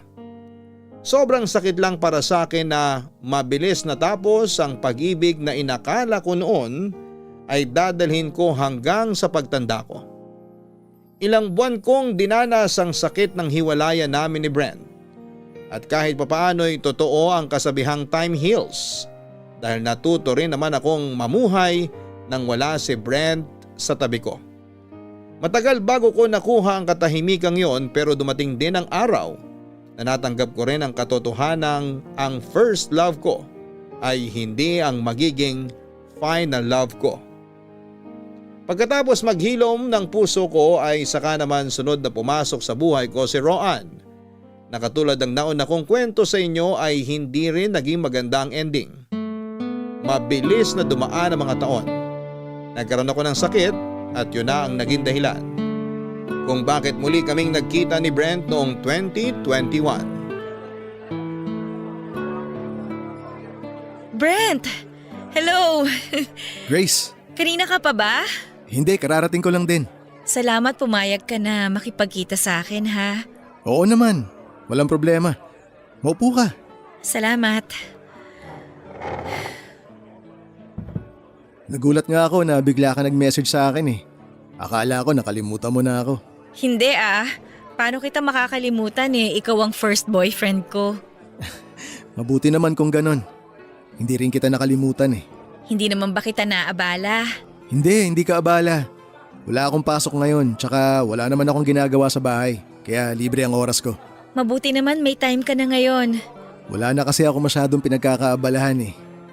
Kumusta ka na pala? Laki ng ipinagbago mo ha. Mabuti naman ako ngayon. Marami akong pinagdaanan the past few months pero sa awa ng Diyos, nalampasan ko naman lahat ng problemang dumating sa akin. Muntik na nga akong mamatay eh. Bakit? Anong nangyari? Ay nako, mamaya na natin pag-usapan yon. Ikaw, kumusta ka na? Okay naman ako. Okay na okay. Nakabili na nga pala ako ng bahay at lupa para sa nanay ko. Maliit lang pero at least natupad ko yung pangako ko sa kanya. Talaga? Congrats ha! May kanya-kanya na ring buhay yung mga kapatid ko. Puro professional na sila. Mas mataas na nga yung sahod nila kaysa sa akin eh. At least, sulit yung pagod mo noon, di ba? Oo, ang sarap sa pakiramdam. Worth it naman lahat ng sakripisyo ko noon. Tapos na yung trabaho ko sa pamilya ko kaya ngayon, nakakapag-focus na ako sa sarili ko. Halata nga. Sobrang blooming mo ngayon eh. Talaga ba? Oo. Ibang-iba na yung aura mo ngayon compared noon. Nung dati, ramdam na ramdam ko yung bigat na pinapasan mo eh. Wala ka sa focus, ang dami mong ginagawa. Hindi mo alam kung ano bang uunahin mo. Ngayon, kitang-kita na sa mukha mo yung payapang buhay. Sobrang fulfilling lang kasi na nagawa ko na yung mga plano ko sa buhay dati. May maayos akong trabaho, kaya ko nang buhayin ang sarili ko. Marami na akong time para naman pasayahin yung buhay ko. Nakakahinga at nakakatulog na ako na maayos ngayon kasi alam kong safe at stable na ang buhay ng pamilya ko. Natutuwa naman ako para sa'yo. Deserve mo lahat ng blessings na meron ka ngayon kasi alam kong pinaghirapan mo lahat yon. Congrats ulit ha. Salamat. Ako naman, natutuwa ako na nagkita ulit tayo ngayon. Alam mo, paminsan-minsan, napapanaginipan pa rin kita. Ay talaga ba? Bakit naman? Hindi ko alam, siguro dahil simula nun hanggang ngayon, hindi ka pa rin nawawala sa isip ko. Ikaw yung isang bagay na Pinagsisisihan ko eh. Ikaw yung pangarap ko na hindi natupad. Ganun talaga ang buhay. Hindi lahat makukuha natin. May mga sakripisyo tayong kailangan gawin para sa mga bagay na mas importante. Ay, nakakalungkot. Pero sasamantalahin ko na tong pagkakataon na to. Matanong ko lang, may kinakasama ka na ba ngayon? Ako? Wala. Single ako ngayon at plano kong maging single hanggang sa ready na ako magmahal ulit. Ah, ganun ba? Eh ikaw, kumusta naman ang love life mo? Wala akong girlfriend ngayon. Ikaw yung pinakahuling naging girlfriend ko. Ah, totoo ba? Never ka nang nagka-girlfriend ulit? Di ba nga busy ako noon? Hindi nga kita napanindigan dati. Kaya wala ring rason na maghanap ako ng iba na hindi ko rin naman ulit mapaninindigan. Grabe, iba talagang dedication mo para sa pamilya mo, no? Ikaw mismo ang witness dun. Pero maiba tayo. Bakit mo pala naisipang makipagkita sa akin? Tungkol nga pala dyan, may kailangan lang akong sabihin sa'yo. Ano yun? Nabanggit ko kanina na muntik na ako mamatay, di ba? Nagkasakit ako at this year lang, nalaman ko na may HIV ako. May HIV ka? Oo, at ang advice sa akin ng doktor ko, sabihan kayong mga naging boyfriend ko. Para na rin makasiguro na wala kayong sakit kasi baka may chance na nahawahan ko kayo. Pero imposible yun. Ako yung first mo, di ba? So malamang wala ka pang sakit nung tayo pa. Imposible rin namang ako yung nakahawa sa'yo kasi kahit kailan, hindi ko nagawang mag-cheat sa'yo. Mas maganda yung magpa-test ka na lang din para masigurado tayo. O sige, kung yun ang ikapapanatag ng loob mo, magpapatest ako. Salamat ha. Pero okay ka na ba ngayon? Wala nang problema sa kalusugan mo? Wala na. Magaling na ako sa ibang sakit. Itong HIV, hindi na matatanggal to sa sistema ko. Pero may treatment plan akong sinusunod para masuppress yung virus at saka para mapalakas yung immune system ko. Mabuti naman. Alagaan mo sarili mo, Grace. Ikaw mismo nagsabi sa akin noon na health is wealth. Oo, alam ko. Kaso minsan, may mga bagay talaga na hindi natin inaasahang mangyari. Katulad nga ngayon, sino ba na mag-aakalang magkikita tayo ulit, 'di ba? Kaya nga eh. Yun lang naman ang gusto kong sabihin sa'yo. Gusto lang kitang i-inform. Huwag kang mag-alala. Magpapatest ako agad para sa'yo. Salamat.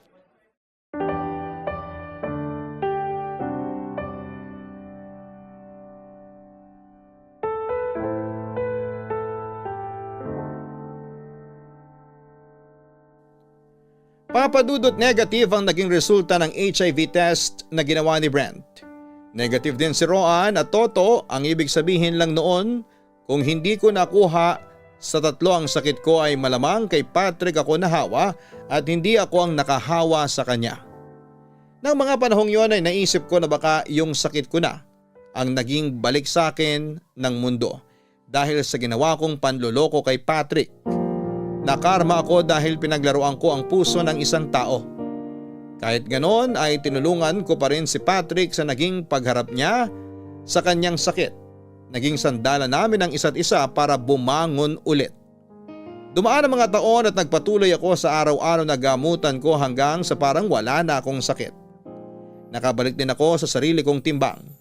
Naging normal na ulit ang buhay ko noon at kapag makikita ako ng mga tao ay hindi nila akalain na meron akong dinadalang sakit. Sa ngayon ay undetectable na ang virus sa katawan ko. Ang ibig sabihin noon ay maliit na lang ang chance na makahawa ako ng ibang tao. Ang kailangan ko na lang gawin ay i-maintain ang pag-inom ng gamot sa pang-araw-araw. Masaya na ako noon, papadudot, na nagbalik na sa normal ang buhay ko. Pero isang bagay ang hindi ko inaasahan sa nagdaang taon. Pagkatapos ng pagkikita namin ni Brent ay muli kaming nakabuo ng koneksyon. Nagsimula kami ulit sa pagiging magkaibigan at surprisingly kahit may HIV ako ay hindi naging hadlang yon para magpakita ulit sa akin si Brent ng motibo. Sinubukan niya akong ligawan ulit sa pangakong ako na ang magiging number 1 priority niya sa buhay niya.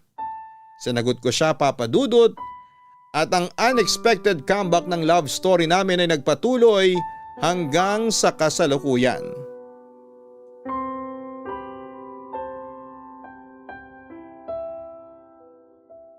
Grace, salamat na binigyan mo ako ng second chance. Lahat naman tayo may karapatan para sa second chance eh. Isa pa, yun nangyari sa atin noon at yung naging rason mo noon kung bakit tayo nagkahiwalay. Naiintindihan ko na ngayon. Masyado pa tayong bata noon kaya sobrang emotional pa ako. Siguro natakot lang din ako na mapag-iwanan. Actually, marami ka namang punto nun eh. Hindi mo deserve yung ginawa ko sa'yo. Tinake for granted kita kasi alam kong lagi ka lang nandyan sa tabi ko. Na hindi mo ako iiwan. Hindi ko nabalanse yung mga prioridad ko sa buhay. At lalong hindi ko na-consider yung nararamdaman mo ng mga panahon na yon. Kaya kahit huli na, humihingi pa rin ako ng tawad sa'yo. Pareho namang may point yung pinaglalaban natin dati. Siguro hindi pa talaga natin time noon. Pero tingnan mo, maayos naman yung kinalabasan natin ngayon, 'di ba? Mabuti na lang talaga. Ako nga yung dapat na magpasalamat sa iyo eh. Kasi kahit alam mong may dinadala akong sakit na nakakahawa, hindi naging hadlang yon para piliin mo ulit ako. Hindi naman ako natatakot sa sakit mo eh. Mas natatakot ako na mawala uli yung chance na maibalik kita sa buhay ko. Nakakatawa nga eh kasi noong mga nakaraang taon, ilang beses ako nagtangka na i-message ka. Talaga? Bakit hindi mo tinuloy? Nahihiya ako sa'yo eh.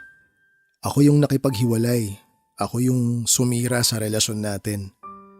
Naisip ko na parang wala na akong karapatan ulit na magpakita sa buhay mo. Kaya sobrang tuwang-tuwa ako nung nag-message ka sa akin. Kung may magandang bagay man na nagawa yung sakit ko, yun yung nag-cruise ulit yung landas nating dalawa. Ako rin, natuwa rin ako nagkita tayo ulit. Pangako ko sa'yo, hindi na mauulit yung nangyari noon. Ibibigay ko na sa'yo yung commitment na kailangan mo. Kasi wala na akong ibang hangad ngayon sa buhay ko kundi ikaw na lang, Grace. Sigurado ka ba dyan? Oo, siguradong sigurado ako. Bakit? May pag-aalinlangan ka pa rin ba hanggang ngayon? Wala naman, pero handa ka ba talagang piliin tong buhay na to kasama ako? Grace, ikaw yung pinili ko. At hindi ko nasasayangin tong pangalawang pagkakataon na ibinigay mo sa akin. Kahit na ayoko magbuntis? Ayaw mong magbuntis? Bakit? Brent, may HIV ako. At kapag nabuntis ako, may chance na makuha ng bata yung sakit ko. Ayokong magsilang ng isang batang hindi pa man pinapanganak may sakit na. Ayokong bigyan ng miserableng buhay ang magiging anak ko. Pero okay ka naman na, di ba? Sabi mo, undetectable ka na. Hindi ka na makakahawa. Oo, hindi na ako makakahawa sa'yo. Pero yung batang mabubuo sa sinapupunan ko, kahit may treatment pa ako may chance pa rin na makuha yun ng bata. Ayokong i-risk yun, Brent. Naiintindihan ko. Okay lang sa akin yun, Grace. Talaga? Oo, okay lang talaga. May ibang paraan pa naman para magkaroon tayo ng anak eh. Pwede tayo mag-ampon. Ang mahalaga lang para sa akin ngayon, ikaw. At kung ayaw mo magkaanak dahil sa sakit mo, igagalang ko yun. Igagalang ko yung desisyon mong yun. Walang magbabago. Pareho pa rin ang pagtingin ko sa'yo. Maraming salamat, Brent. Kailangan nating magsakripisyo para sa mahal natin, di ba? Katulad ng sinabi ko, ikaw na ang priority ko ngayon. At tutuparin ko yun hanggang sa huling sandali ng buhay ko. Salamat at naiintindihan mo ako.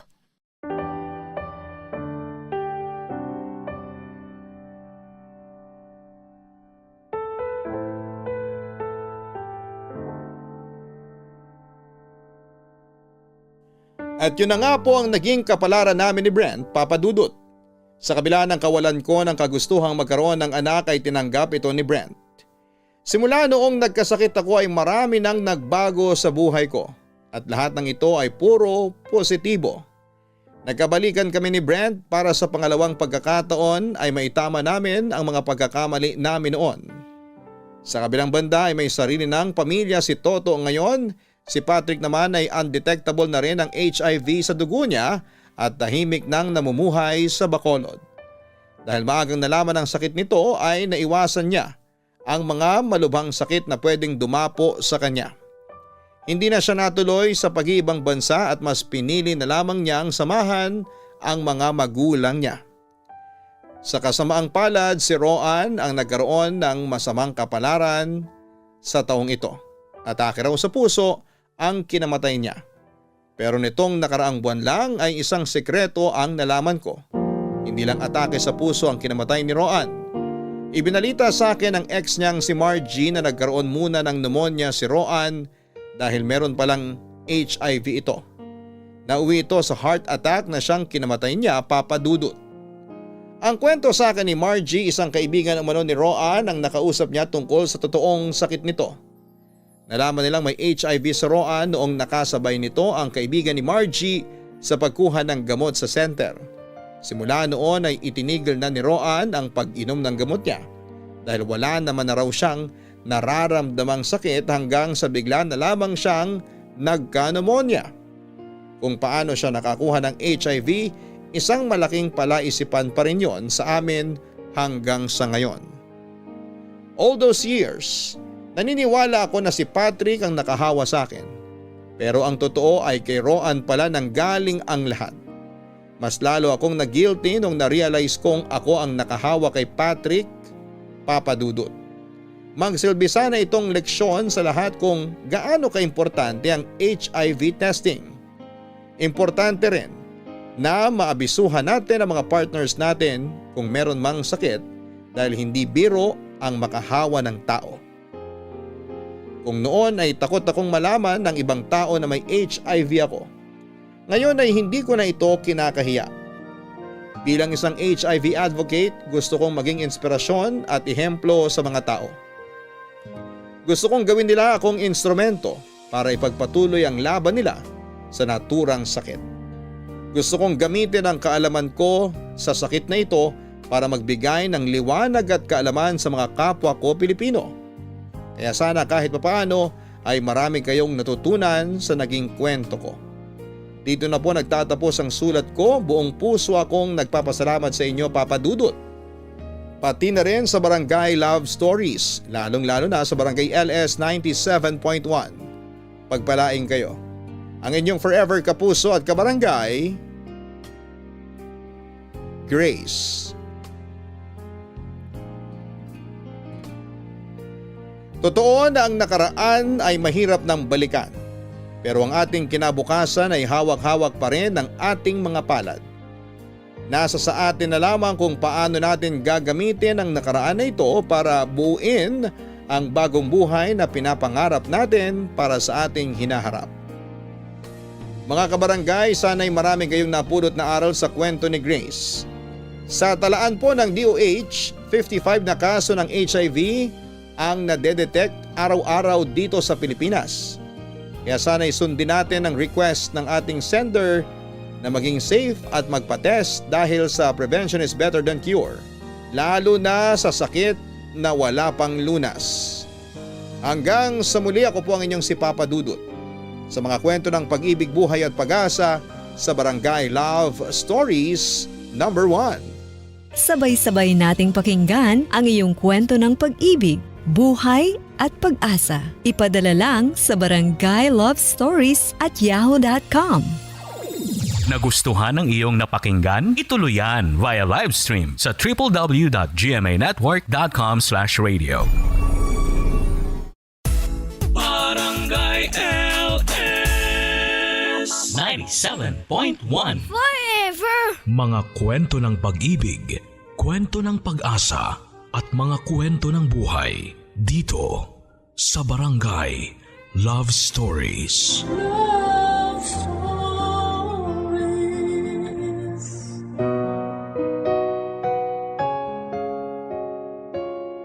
Ang kaligtasan ng mga anak natin ay nagmumula sa ating tahanan.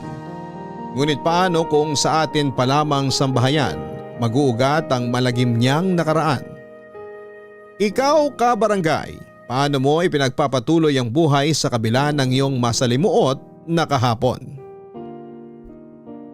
Minsan kung sino pa ang pinagkakatiwalaan natin ng husto, Sila pa yung mananakit sa atin sa dulo. At ang masahol pa yung inaasahan nating kakampi natin, sila din ang hindi makikinig sa atin. Ganyan ang eksaktong pinagdaanan ng ating kabarangay na si Alros. Hindi madali, nakakatakot, masalimuot at nakakadiri. Yan ang eksaktong pagsasalarawan niya sa mga karanasan niyang pilit niyang nilalampasan sa kasalukuyan. Gusto mo na bang makarelate sa kanya? Alamin natin yan sa kwento ng pag-ibig, buhay at pag-asa sa nangungunang Barangay Love Stories. Dear Papa Dudut, itago niyo na lamang po ako sa pangalang Alros. 32 years old at nakatira somewhere sa Metro Manila. Minabuti ko pong hindi na lamang banggitin ang eksaktong lokasyon ng kinakaroonan ko para sa aking privacy. Mag-isa lang po ako ngayong nangungupahan sa apartment ko na malapit sa pinagtatrabahuhan kong private company bilang isang web designer. At neto lamang kasagsagan ng ECQ ko na discover ang programa ninyong Barangay Love Stories.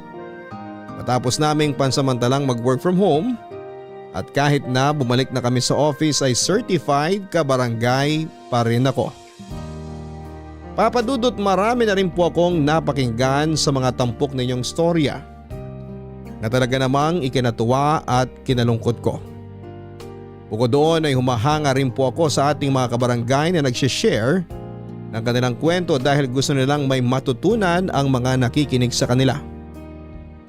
Yun din po ang pakiramdam na nag-udyok sa akin na magpadala ng liham sa programa ninyo matapos kong makita yung email address na nakapaskil sa inyong Facebook page. Umaasa po ako na sana'y mapansin niyo po ang storya ng buhay ko na kahit ganitong nagkaedad na ako ay hindi ko pa rin po makakalimutan. Ang totoo ay may mga gabi na bumabalik pa rin sa aking ala-ala ang nakaraan. Kaya hindi po ako matahimik. At ang lahat po ay magsisimula noong 18 years old ako. Solong anak po ako ng Mama Edith ko, Papa Dudut. Bata pa lamang masasabi ko na may itsura ko.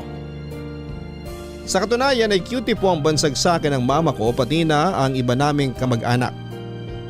Sa kabila ng lahat ay lumaki po akong mahiyain samantalang cook po si mama sa isang sikat na restaurant simula bata ako. Noong 13 years old po ako ay namatay po sa atake sa puso ang tatay ko. Simula noon ay mag-isa na lamang akong itinaguyod ni mama bago niya nakilala at naging asawa ang stepfather kong si Papa Samuel. Nagtatrabaho naman po ito sa isang hotel sa Quezon City bilang manager. At nagkakilala po sila ni mama nang minsan naging customer siya nito sa pinagtatrabahuhan niyang kainan. Ang madalas ikwento sa akin ni mama ay sarap na sarap daw si Papa Samuel sa putaheng niluluto niya kaya minsan daw nitong tinanong sa manager nila kung sino ang nagluto. Tapos doon na po nagsimula ang pagkakamabutihan nila na nauwi nga sa pag-iibigan at kasalan.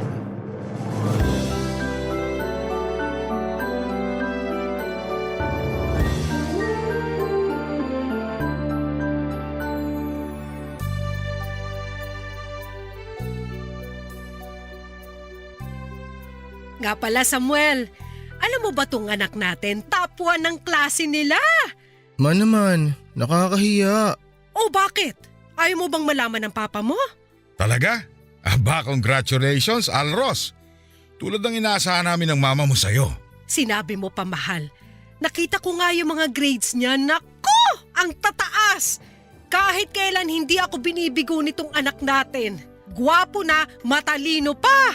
Totoo yan.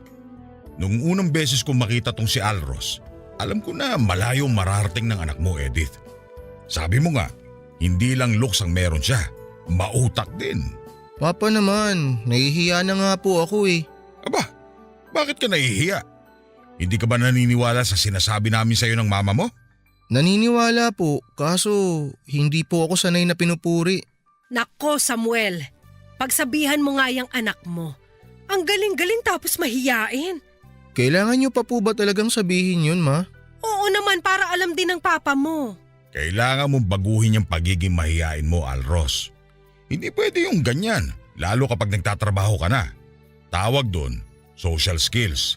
Matuto kang makipag-usap sa mga tao. Pa, marunong naman po ako makipag-usap sa tao. Pero makipagkapwa-tao, makisama, marunong ka. Sa napapansin ko kasi, wala kang barkada. Hindi ka ba nabobore na puro pag-aaral lang ang inaatupag mo, anak? Sayang yung itsura mo. Kung sumali ka kaya sa mga contest para makilala ka. Matagal ko nang sinasabihin niyang si Alros pero ayaw talaga. Hindi ko po kasi talaga hilig yung pagsali sa mga contest, May. Kilala niyo naman po ako, ma. Kahit nung bata pa ako, wala na talaga akong hilig sa mga ganun. Experience din yun. Yang mukhang yan, dapat hindi mo lang isinusubsob sa libro. Ipakita mo sa mga tao. Sigurado kung marami kang mahahakot na trophy at mga awards. Hindi naman po yun ang habol ko pa eh. Kita mo na, Samuel? Hindi ka mananalo sa anak natin. Ako ngang nanay niya, hirap na hirap akong pilitin siya, ikaw pa kaya. Ay naku mahal, ibahin mo ako. Sigurado ako na mapapapay ko rin tong si Alros natin na pakinabangan ang kagwapuhan niya. Good luck sa'yo. Si Papa talaga. Nagagaya na po kayo kay Mama sa kakulitan. Oh, ba't ako naman ngayon ang makulit? Maniwala ka man o hindi, mas makulit ako. Tignan mo nga tong mama mo, napasagot ko. Nung una, ayaw na ayaw niya sa pagmumukha ko. Kasi lahing gwapo tayo eh. Sa huli, kita mo naman, hinahabol ako. Aray ko naman mahal. Ba't mo naman ako hinampas? Kung ano-ano kasing iniimbento mong kwento. Anak, huwag kang maniniwala dito sa papa mo. Siya talaga ang naglaway at naghabol sa akin. Grabe ka naman sa naglaway. Nang mga panahon na yon, Papa Dudut, ay sobra-sobra yung pagmamahal ko sa Mama Edith ko. Up to the point na hindi ko na po kwenestyon ang pagkakaroon niya ng bagong asawa sa katauhan ni Papa Samuel. Para sa akin ay deserve niyang maging masaya sa pag-ibig. Hindi po kasi maganda ang samahan nila ng tatay ko noong nabubuhay pa ito. Battered wife po si Mama Papa Dudut. At saksi ako sa pagmamalupit sa kanya ng tatay ko. Ako nga na anak ay nakatikim din ng galit niya at napipisikal din. Hindi lang po talaga maiwan-iwan ni Mama ang tatay ko dahil mahal daw po niya ito. Kaya nga nang dumating sa buhay niya si Papa Samuel ay naranasan niyang tratuhin ng tama. At kahit ako ay walang masamang maipipintas dahil napakabait po ng stepfather ko. Papa Dudut, close po kami ni Papa dahil parang tunay na anak na ang turing niya sa akin. Matatawa ba kayo kung sasabihin ko na sa kanya lamang ako nakaranas na magkaroon ng totoong father figure? Hindi ko po kasi yon naramdaman noong nabubuhay ang tatay ko dahil sa pagmamalupit niya sa amin ni Mama. Very supportive, down to earth and funny, ganyan ko po i-describe si Papa Samuel. Marami po ako natutunan sa kanya tungkol sa trabaho niya at sa mga bagay-bagay sa buhay na naranasan niya na masasabi kong nakatulong sa akin. Nang mga panahon na yon hanggang mag 18 years old ako, sinabi ko sa sarili ko na sobrang perpekto ng pamilya ko. Na wala na akong mahihiling pa dahil kasama ko ang mama at papa ko. Kaya lang minsan mapaglaro ang kapalaran.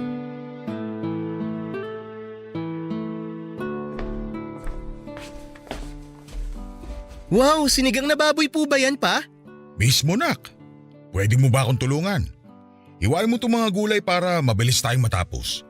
Gusto ko kasi sorpresahin ang paborito niyang ulam ang mama mo. Kaso hindi po ako marunong maghiwa eh. Ano? Maghihiwa ka lang, Alros? Paano hindi ka marunong? Ay, huwag mo sabihin na natatakot ka humawak ng kutsilyo, ha? Ganun na nga po. Pambihira. Halika, tuturuan kita. Paano na lang kung kailangan mo magluto ng kakainin mo? Eh di hindi ka makakakain na maayos kasi hindi ka marunong maghiwa ng mga sangkap. Di naman po siguro kailangan yun kasi pwede naman po ako mag-take out o kumain sa labas. Kita mo to, nangangatwiran pa. Hindi pwede na lagi na lang fast food ang kinakain mo. Magkakasakit ka nun. Isa sa pinaka-importanting skill na dapat mong matutunan ay yung magluto. Ba't di mo gayahin ng mama mo? Babae naman po si Mama eh. Tsaka di po ba trabaho ng mga babae yun? Kahit na. Sige, hawakan mo tong kutsilyo. Tapos hiwain mo yung labanos. Nabalatan ko na yan. Hiwain mo ng sakto yung nipis. Okay po. Ganito po ba? Nako, makapal masyado. Akin na muna para mapakitaan kita ng tama. Oh, ganyan. Kuha mo na. Oh, isa pa. Ganito. O ano? Mukhang kaya ko na po. O sige. Eto ang kutsilyo. Ay sandali. Hindi ganyan ang tamang paghawak. Masusugatan ka niyan eh. Teka, aalalayan kita. Ganito kasi dapat. Huwag masyadong madiin pero hawakan mong mabuti. Akin na yung kamay mo. Ganyan. Pa, paano ko po magagawa kung masyado po kayong malapit? Anong malapit? Naapahan ko na ba ang mga paa mo? Hindi pa naman, di ba? Gusto ko lang ituro sa'yo paano ang tamang paghawak ng kutsilyo. Kuha ko na po pa. Alros, hindi ko akalain na ang laki mo na pala.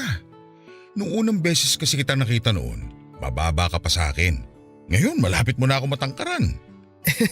Oo nga po. Bukod dun tignan mo, ang tikas-tikas mo pa. At ang tigas nito mga muscle mo sa braso. Oh? Sandali lang po, naghihiwa ako eh. Sigurado ka ba talaga na ayaw mo sumali sa mga contest na pagwapuhan at palakihan ng katawan? Kung ako kasi magiging hurado, panalo ka na kagad sa puso ko. Aba, ano tong pinagkakaabalahan yung mag-ama? Mahal? Tinuturuan ko lang tong anak mo kung paano maghiwa ng labanos. Akalain mo 18 anyos na, hindi pa marunong humawak ng kutsilyo? Ba't di niya ako tularan? Kahit lalaki ako, may alam ako sa kusina. Nako, ayaw talaga niyang matuto magluto. Gusto lang kasi niyang anak natin kumain. Sobra naman po kayo, ma. Totoo naman. Teka, ano ba yung lulutuin niyo? Sinigang na baboy ba yan?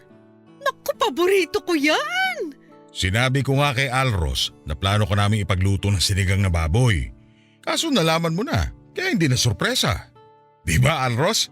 Ikaw kasi, ang bagal mo maghiwa ng labanos.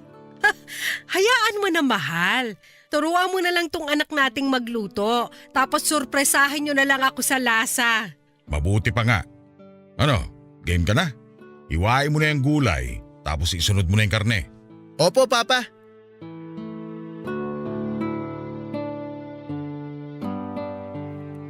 Touchy o palahipo po talaga ang stepfather ko, Papa Dudut. Sa katunayan, hilig niyang hawakan ang kamay ni Mama sa mga random moments nila or akbayan ito sa balikat dahilan para ikatuwa yun ng nanay ko. Kaya nga lumaki ako na sweet yung ganong klase ng gawain ni Papa Samuel. Kumbaga'y physical touch po ang love language niya. Kaya nga kahit nakakaramdam ako ng pagkailang ng mga sandaling yon dahil sa mga pasimple niyang hima sa braso ko at hipo sa likod ko, ay pinagsawalang bahala ko na lamang po ang lahat, Papa Dudut. Ayoko pong mag-isip ng kakaiba o hindi maganda laban sa taong kinilala ko ng tunay na ama. Bukod doon ay hindi ko rin ugali na lagyan ng mali siya ang mga bagay dahil ayokong magkamali. Nang mga sumunod na araw ay tuluyan na pong nawala sa isipan ko yung nangyari kasi naging busy na po ako sa school. Para sa akin ay wala naman pong kakaiba sa munting pamilya namin dahil sobrang mahal na mahal po ng parents ko ang isa't isa. At masaya po ko na nakikita silang masaya, Papa Dudut. Nasabi ko nga sa sarili ko na kung magkakaroon ako ng asawa at mga anak sa hinaharap, gusto ko ay kasing perpekto ng pamilya namin. Alam ko naman po na walang perpektong pamilya pero siguro yun na po yung tinatawag nilang good karma namin ni Mama. Matapos naming makaranas ng pang-aabuso sa kamay ng taong dapat ay pumoprotekta sa amin. Nang panahon na yon, Papa Dudut, ay nagpatuloy po ang mabuting samahan ng pamilya naming tatlo. Open po ako sa parents ko kaya alam po nila mga bagay-bagay tungkol sa akin, pati na sa pag-aaral ko. Pero masasabi ko na mas madaldal ako kay Papa Samuel dahil na rin siguro pareho kaming lalaki. Sa katunayan ay naikikwento ko po sa kanya ang love life ko. Lapitin po kasi ako ng mga babae at binabae noong kabataan ko. Dahil nga may pagka-cute ako, Papa Dudut. Pero wala naman po akong pinapatulan sa kanila dahil focus ako sa pag-aaral. Nang dumating po yung point na may nagustuhan ako kaso ay hindi naman po ako gusto. Nasaktan po ako ng husto, Papa Dudut. Mabuti na lamang dahil nandyan ang Papa Samuel ko para makausap ko tungkol sa bagay na yon. Hindi ko naman po kasi yon ma-share kay Mama dahil iniisip ko na hindi niya ako maiintindihan. Bukod doon ay ayoko nang dumagdag sa mga inaalala niya dahil malaki na rin naman ako noon.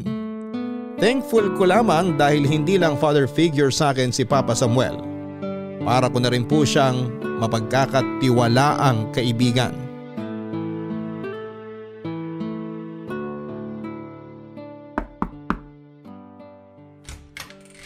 Alros, anak. Pa, kayo po pala.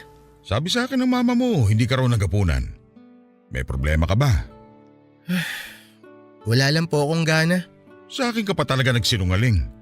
Kahit hindi kita tunay na anak, kilalang kilala kita. Pwede ba akong pumasok sa kwarto mo? Usap lang tayo. Sige po.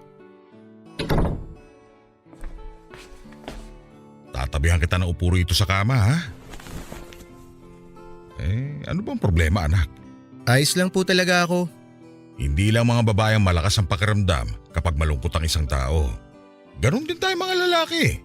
Kaya sabihin mo na ang bumabagabag sa isip mo. Baka makatulong ako. Sandali. Tungkol ba yan sa school mo? May nambubuli ba sa'yo? Wala po nang bully sa akin pa. Tsaka hindi po to tungkol sa school. Ay. Sige po, sasabihin ko na sa inyo pero huwag niyo pong ikukwento kay Mama, ha? Nahihiya po kasi ako na malaman niya. Parang alam ko na kung tungkol saan yan, nak. Babae yan, no? Opo. Bakit? Binasted ka ba? Parang ganun na nga po. Hayaan mo na yun. Hanap ka na lang ng iba. Ang dami diyang nagkakandara pa sa'yo mga babae. Meron pa nga mga binabae.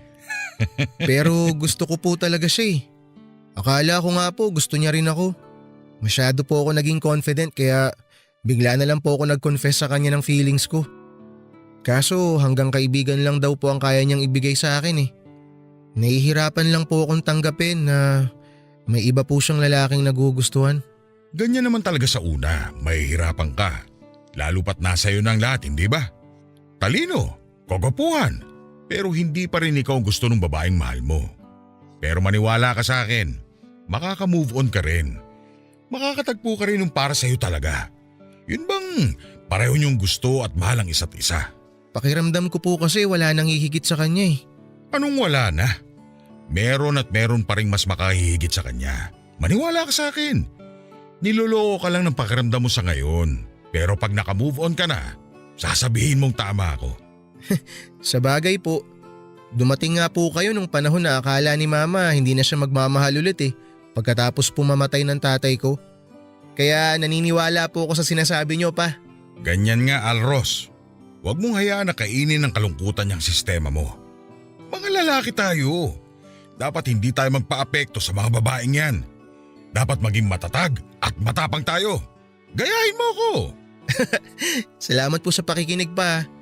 Baka kung wala po kayo, hindi na po umayos tong pakiramdam ko. Wala yun. Basta kung kailangan mo ako, nandito lang ako. Huwag ka mag-alala. Sikreto lang nating mga lalaki ang usapan na to. Labas ang mama mo rito. Basta kapag may problema ka, magsabi ka lang sa akin. Salamat po ulit, pa. Walang anuman. Oh, paano? Kumain ka na kasi nag-aalala na sa'yo mama mo. Sa katunayan, ako talagang inutusan niyang pumunta rito sa kwarto mo para kausapin ka. Baka sakali raw na masuyo kita. Pa, malaki na po ako. Hindi na po ako bata para suyuin. Bakit? Sinabi ko bang bata ka? Hindi nga po, pero parang bata niyo po ako kung itrato, eh.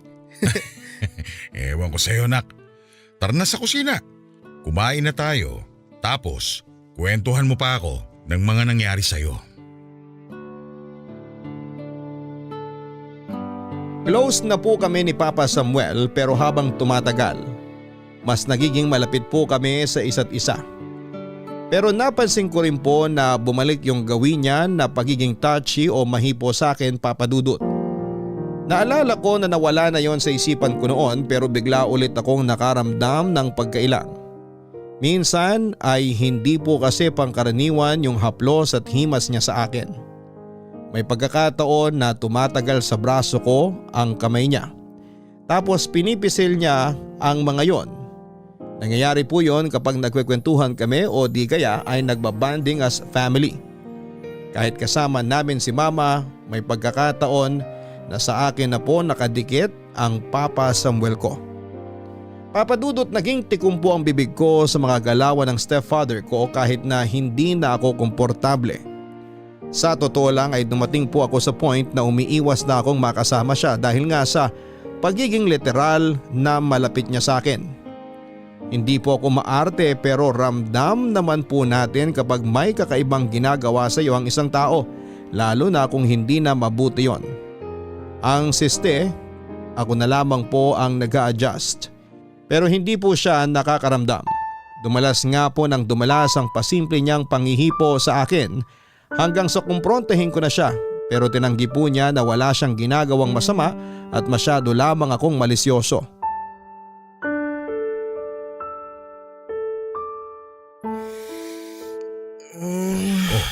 Konti na lang.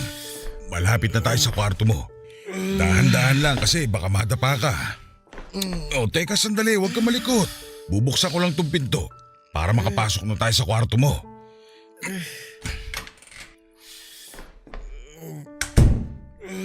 Konting lakad na lang. Ayan, mahiga ka sa kama mo. Bakit ka ba kasi nagpakalasing? Alros, may problema ka bang bata ka? Pa, hindi na po ako bata. Tsaka hindi po ako lasing. Nakuha mo pa talagang itangging di ka lasing? Pasalamat ka't wala rito ang mama mo. Dahil kung nandito siya, panigurado pagagalitan ka nun. Kaya nga po nagpapasalamat ako sa inyo eh. Kasi kayo po ang nandito. Secret lang po natin to pa. Kasi sisermonan ako ni mama pag nalaman niya uminom ako eh. Ewan ko po ba ron? Hindi naman na po ako bata eh. Legal age naman na po ako. Nag-aalala lang sa'yo ang mama mo. Natural yun dahil magulang mo siya. Pero, sige, hindi ko sasabihin sa kanya na uminom ka. Sikreto lang natin to, Alros. Thank you po pa. The best po kayo pa. Walang anuman. Sandali, nakapantalon ka pa pala. Hindi komportable yan kung matutulog ka na. Teka, tulungan na kitang hubarin yan. Pa, huwag na po. Anong wag na? Hindi ka makakatulog ng maayos. Tignan mo, ang higpit pa nitong sinturon mo. Teka. Ayan. Tapos, ito naman mga botones. Pa, please po. Wala naman akong ginagawa sa'yo. Umayos ka lang ng higa. Hubarin na rin natin tong damit mo para makapagpalit ka ng bago. O yan. Taas mo ang kamay mo. Sandali na lang. Teka. Ayan. Hindi ko akalain na ganito pala kaganda ang katawan mo, Alros. Nilalamig na po ako pa. Sandali. Kukumutan din kita pero hubarin muna natin itong pantalon mo. Yan, tapos na. Kumusta pakiramdam mo? Komportable ka na ba? Opo pa, pero nahihilo pa rin po ako. Huwag kang mag-alala. Aalagaan naman kita eh. Nandito ang papa. Pa, gusto ko na pong matulog. Sige, pero humiga ka na muna na maayos. Mag-unang ka tapos tatabayan kita. Kaya ko na po pa. Okay na po ako. Hayaan mo lang ako na bantayan ka. Tapos naman na lahat ng gawaing bahay ko. Sige na. Bumikit ka na. Ikukuha muna kita ng damit sa cabinet mo. Tapos babalik ako. Ganyan nga. Matulog ka lang, Alros. Si Papa na ang bahala sa'yo, anak.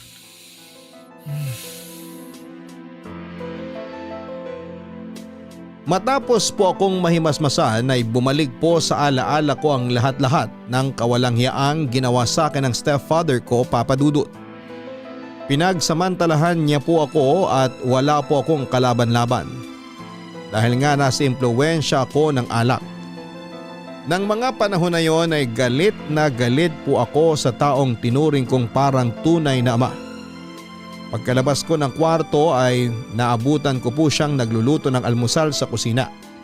Binati niya ako ng magandang umaga na parabang hindi niya ako ginawa ng kahayupan. Aaminin kong hindi na ako nakapagpigil kaya kaagad ko na siyang sinugod. Pero bago ko pa siya nasuntok ay kaagad na niyang nasalag ang kamao ko. At dahil nahihilo pa rin ako noon ay gumewang-gewang ako tapos ay nawala ng balanse kaya napaupo ako sa may sahig. Sobrang sama po ng tingin ko sa kanya pero nananatiling mahinahon ang mga mata niya. Ganon din po ang reaksyon ng mukha niya na akala mo ay inosente. That time may saktong dumating si mama kaya hindi ko na po naituloy ang plano ko. Natatandaan ko pa na kulang na lang ay maiyak ako dahil hindi ko rin masabi sa nanay ko ang panghahalay sa akin ng asawa niya. Bagaman nagtataka si mama kung bakit ako nakasalampak sa sahig ay nagpalusot na lamang ako na nadulas. Tapos ay hinayaan ko pong tulungan akong makatayo ng stepfather ko. Pero agad kong binawi ang braso ko mula sa pagkakahawak niya dahil nandidiri po ako sa kanya, Papa Dudut. Nang araw na yon, hindi po ako pumasok sa school at nagkulong lamang ako sa aking kwarto. 15 years old po ako nang makilala ng mama ko ang stepfather ko, Papa Dudut. Ilang buwan lang ang nakalipas ng pagiging mag-on nila ay nag-decide po silang magpakasal. 18 years old po ako nang halayin ng taong tinuring ko ng tunay na ama sa loob ng 3 taon.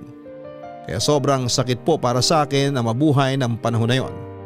Pero nanatiling tikom po ang bibig ko dahil ayokong maiskandalo ang pamilyang meron kami ng Mama Edith ko. Buong buhay po niya ay wala siyang ginusto kundi ang mabigyan ako ng masaya at kumpletong pamilya.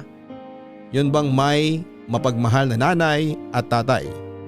Bagay na hindi namin naranasan sa totoo kong tatay, Papa Dudut. Kaya nga matapos gawin sa akin ng stepfather ko, ang mga kademonyohang yon ay gumuho po ang mundo ko, Papa Dudut. Bukod sa pandidiri, nanliliit po ang tingin ko sa sarili ko. Nawala po yung tiwala ko sa papa ko dahil sa ginawa niya sa akin. Marami po akong katanungan sa isipan ko na hindi naman mabigyan ng kasagutan dahil walang kaideya-ideya ang mama ko sa pinagdaraanan ko ng panahon na yon. Kaya nga mas pinili ko na lamang na manahimik at umiwas sa stepfather ko. Nagpatuloy pa rin po ang buhay ko that time. Pumapasok pa rin ako sa school pero kapansin-pansin na hindi na ako ganado tulad ng dati. Tapos ay lagi po akong nasa galaan kasama ang mga kaklase ko dahil ayokong umuwi sa bahay namin. Hindi na po kasi ligtas ang pakiramdam ko sa lugar na yon. Hanggang sa napansin na nga po ni mama ang pagbabago ng kilos at ugali ko. Dahilan para kausapin niya ako, Papa Dudut.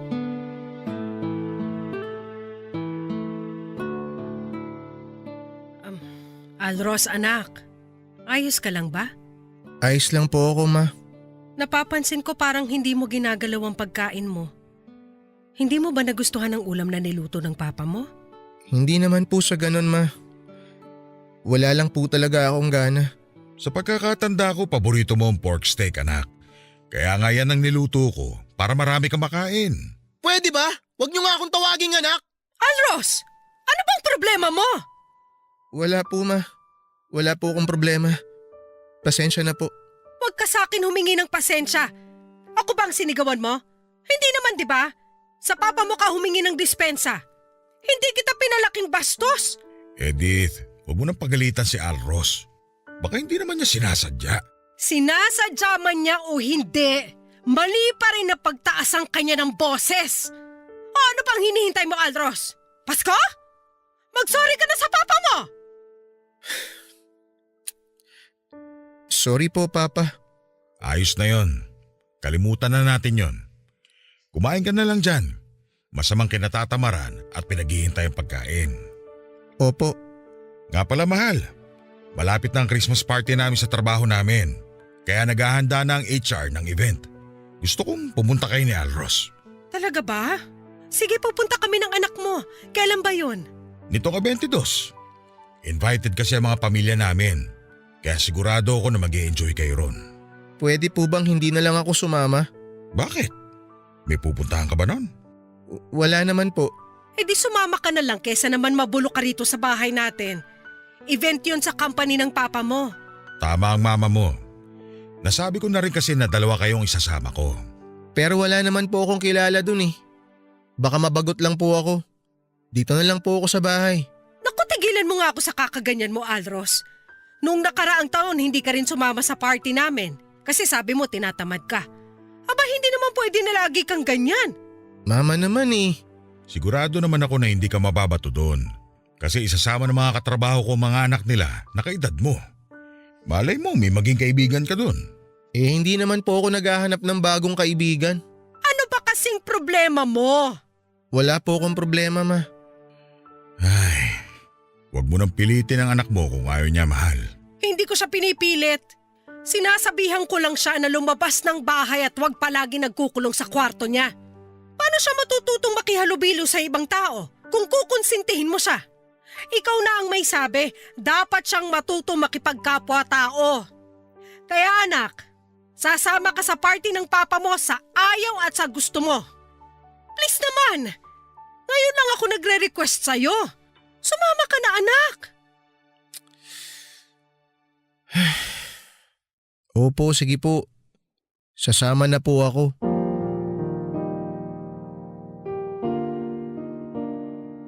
Papa Dudut, ayoko po sanang sumama sa sinasabing event ng mga magulang ko dahil hindi maganda ang kutob ko. Pero kitang-kita ko po ang pag-asa sa mga mata ng mama ko. Kaya hindi na ako nakatanggi. Inisip ko na para sa kanya ay titiisin ko na makasama ng ilang araw ang abuser ko. Magpapaka-busy na lamang ako sa ibang bagay para makaiwas sa presensya ng stepfather ko, Papa Dudut. Sa mismong hotel sa Quezon City na pinagtatrabahuan ng stepfather ko ang venue ng Christmas party na pupuntahan namin. Hindi po ako mahilig umattend sa mga gathering kaya alam kong mabobore lamang ako doon. Kaya on the way ay nag-isip na ako ng pwedeng pagkakaabalahan. Nang makarating kami sa lugar tulad ng inaasahan ay meron pong program na inihanda ang management nila. Merong mga palaro, talent show at kainan. Nang lumalim na ang gabi ay nilabas na po nila yung mga alak na pinilahan ng karamihan sa mga empleyado at iba pang mga bisita. Tahimik labang po ako na nakaupo habang pinapanood ang nangyayari sa paligid, Papa Dudut. Tapos pagkaraan ng ilang minuto ay nag-decide ako na pumunta sa CR dahil parang sasabog na ang pantog ko. Nang matapos po akong umihi at maghugas ng kamay, palabas na ako nang masalubong ko ang stepfather ko. Sabukan na ng pinto ng restroom dahilan para makaramdam ako ng matinding kilabot sa katawan.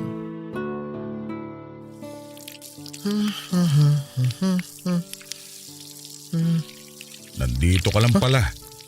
Ang tagal mo kasing bumalik sa table natin kaya hinanap na kita. Ano pong ginagawa niyo rito? Sinusundo ka. Teka po, bakit niyo po sinara yung pinto? Tapos na po akong gumamit ng banyo, lalabas na po ako. Kumalma ka lang. Wala naman naghahanap sa'yo sa party. Busy ang mama mo sa pakikipagkwentuhan sa mga bago niyang kaibigan. Dito muna tayong dalawa. Ano pong gagawin niyo sa akin? Wala naman akong gagawing masama. Kakausapin lang kita. Napapansin ko kasi parang madalas mo akong iniiwasan, lalo na kapag nasa bahay tayo. Malapit na tuloy ako magtampo. Di ba? Dati naman close na close tayo. Dati yon! Bago niyo ako pinagsamantalahan! Napakademonyo niyo! Hinay-hinay ka sa pagsasalita na masama tungkol sa akin. Ayaw na ayaw ng mama mo na binabastos mo ako, di ba? Kung malalaman lang ni mama yung ginawa mo sa akin, sigurado magagalit siya sa'yo! Hindi malalaman ng mama mo kasi hindi mo sasabihin. Sige ka, gusto mo bang masira ang pamilyang iniingatan niya? Kaya kung ako sa'yo, Alros, Ititikom ko ang bibig ko at susundin mo ang gusto ko. Anong gagawin niyo sa akin? Please po, huwag niyo po ako lapitan! Parang awa niyo na po! Kung matakot naman to, akala mo kakainin kita ng buhay. Pero pwede rin. Huwag ka mag-alala. Hindi kita sasaktan. Baka nga masarapan ka pa, tapos hanap-hanapin mo. Huwag po! Please! Please! Wala naman akong gagawing masama. Pa! Bitawan niyo po Ang ako! lalaki at ang titigas ng mga muscle mo, nak. Hindi ko akalain na ganito ka nakatikas. Siguradong maraming babae nagkakandara pa sa'yo, no? Please pa! Huwag po! Huwag ka naman laban. Kahit sumigaw ka pa, walang makakarinig sa'yo dahil busy silang lahat sa party. Bukod doon, hindi mo naman gagawin yun dahil ayaw mo magkagulo tayo, di ba? Ayaw mo malungkot ang mama mo dahil magkakahiwalay kami. Alam mo, Alros, lagi kanyang binibida sa akin noong hindi pa kami mag-asawa. Sabi niya, napakagwapo mo raw. At napatunayan ko na totoo nga sinasabi niya nang makita na kita. Hindi ko akalain na lalaki ka ng ganito kakisig. Please po, huwag niyo pong gawin sa akin. Hindi po ako magsusumbong kay mama. Hindi po ako magsusumbong. Huwag niyo lang pong ulitin sa akin yung ginawa niyo pa. Please. Parang awa niyo na po pa. Please, palabasin niyo na po ako. Gusto ko na po lumabas pa. Sandali lang naman tayo. Hindi tayo magtatagal dito. Oh, ano pang hinihintay mo? Ibaba mo na yung zipper mo. Tapos, luluhod na ako.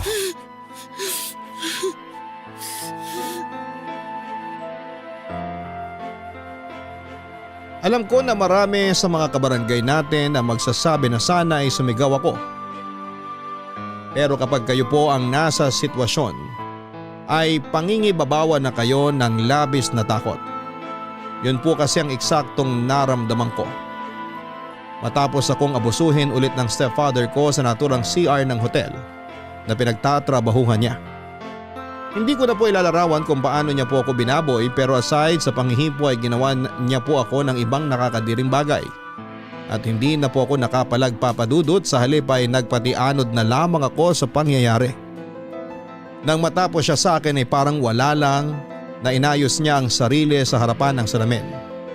Tapos ay malumanay niya akong nginitian at muling pinaalalahanan na itikom ko ang bibig ko. Dahil may hindi magandang mangyayari sa mama ko sa oras na magskandalo ang pamilya namin. Hindi ko po alam kung ano ang gagawin niya sa mama ko, pero pinangingibabawa na ako ng takot kaya umuo na lamang ako na hindi magsalita. Nang iwanan na niya ako sa CR ay humagulhol po ako ng iyak sa loob ng cubicle habang pinagpapapalo ang aking sarili.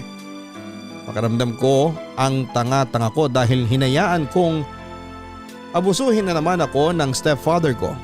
Tapos ang dumi-dumi ko pa, kaya diring-diri ako sa sarili ko. Papadudot pagkatapos po ng karanasan kong yon, lalo akong kinain ng depression. Hindi na po ako lumalabas sa kwarto ko at hindi na rin po ako pumapasok sa school dahil sa mga nangyari. Hanggat maaari ayoko makita ang abuser ko o ni marinig man lang ang boses niya. Kinikilabutan po kasi ako, tapos pakiramdam ko ay maduduwal ako. Naapektuhan po ng husto ang araw-araw kong pamumuhay, maging ang aking kalusugan. Hanggang sa napansin na po ng mama ko ang nangyayari sa akin. Uli niya akong kinausap ng masinsinan, Papa Dudut, pero nang mga sandaling yon maging siya ay iniwasan ko. Pinilit ko pong ibalik ang dating ako bago ako abusuhin ng taong tinuring ko ng parang tunay na ama. Pumasok ulit ako sa school at umakto na parang walang nangyari. Pero natutunan ko na kapag hindi ka pala nagpapakatotoo, lalo ka pang masisiraan ng ulo. Gabi-gabi ay nagbe-breakdown pa rin ako, Papa Dudut, at doon ko na nga po naisip na sabihin sa mama ko ang pinagdadaanan ko. Umasa po ako na matutulungan niya ako kasi siya ang nanay ko, na makikinig siya sa akin ng mabuti dahil anak niya ako. At hindi po biro ang nangyari sa akin, Papa Dudut.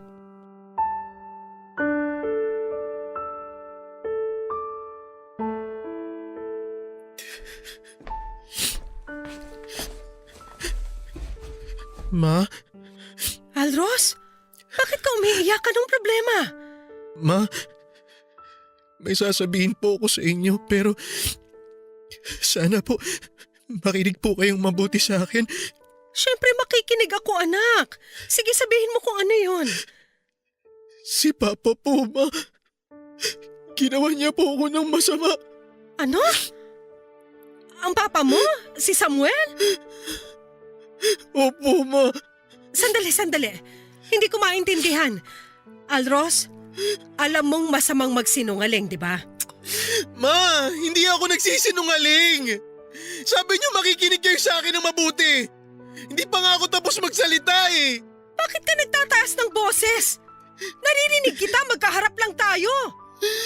Makinig po kayo. Please, makinig kayo sa akin.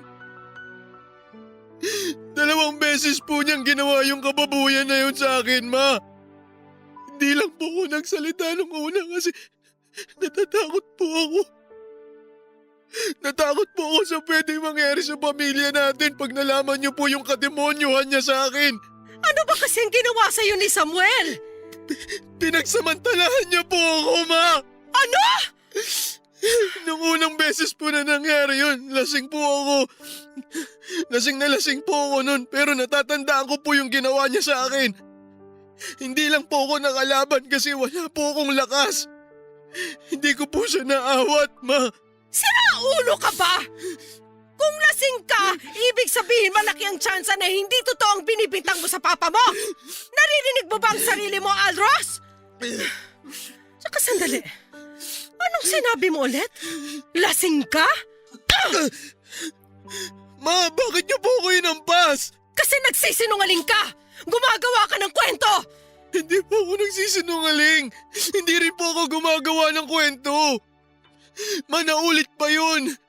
Yung pangalawang beses, doon niya ginawa sa CR ng hotel na pinagtatrabahuhan niya. Noong nagpunta tayo ng Christmas party nila. Please, Ma. Makinig naman kayo sa akin. Hindi ko po kayo niloloko. Hindi po ako nagsisinungaling. Bakit po parang ayaw niyo maniwala sa akin, Ma? Dahil alam ko na hindi magagawa ni Samuel ang ibinibintang mo sa kanya. Mabait na tao yun! Hindi siya demonyo! Alam mo kung sino ang demonyo? Yung tatay mo! Di ba sinasaktan niya ako noon? Ikaw din! Nakakatikim ka sa kanya kapag nakakagawa ka ng mali! Buti nga namatay na siya kasi kung hindi ko rin makikilala si Samuel. Napakaswerte natin sa kanya. Hindi mo ba yun alam? Ha? Kaya bakit mo sinisira ang pangalan ng papa mo? Napakawalang utang na loob mo ng mga anak! Mama naman eh! Makinig kayo sa akin! Ako na nga po ito ginawa ng kababuyan eh! Siya pa po yung kinakampihan niyo! Kakampihan ko siya dahil hindi ako naniniwala sa'yo. Malay ko ba sa pinaggagawa mo? Kung ano-ano kasi ang natututunan mo kaya ganyan ka mag-isip. Idadamay mo pa ang pamilya natin? Kung malalaman ng papa mo ang paninira mo sa kanya, sigurado akong madidismaya siya sa'yo ng gusto. Ma, please! Please po, kahit ngayon lang pakinggan niyo po ako. Masamang tao po talaga si Papa Samuel. Hindi siya mabait katulad na sinasabi niya sa inyo. Lumayas ka na ngayon din sa harapan ko, Alros. Ayaw na kitang kausap. Hindi mo ba nakikita? May trabaho pa ako. Baka malate ako sa pagpasok ng dahil sa'yo. Alam mo anak, kung ako sa'yo, matulog ka na lang. Baka kapupuyat mo yan. Naapektuhan ng pag-iisip mo.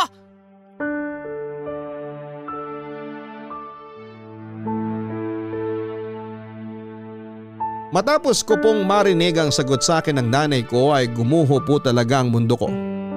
Hindi kasi yon ang inaasahan ko mula sa isang magulang at ina, Papa Dudut. Akala ko ay paniniwalaan niya ako pero hindi po yun nangyari dahil mas kinampihan niya ang asawa niya. Hindi ko po maintindihan. Ang dami ko pong tanong sa isipan ko na walang matinong kasagutan. Tapos ay nadagdagan lang ng sakit at hinanakit sa puso ko laban sa sarili kong mama. Nang mga panahon na yon ay parang gusto ko nang kitlin ang sarili kong buhay. Kasi sino ba namang matino ang gugustuhin pang magpatuloy kung parang durog na durog ka na tapos Ang mas masakit pa doon ay kagagawan nyo ng sarili mong pamilya. Papa Dudut, hindi ko na po alam ang gagawin ko at tulirong-tuliro ako. Hindi ko alam kung sino ang lalapitan ko dahil wala na po akong gustong pagkatiwalaan ng panahon na yon. Feeling ko kasi lahat sila ay pagsasamantalahan lamang ako at aabusuhin. Yung bahay namin hindi na siya naging safe para sa akin. Pumasok din po sa isipan ko na maglayas pero mas natatakot akong walang mapuntahan sa labas. Sobrang dependent po kasi talaga ako sa mga magulang ko.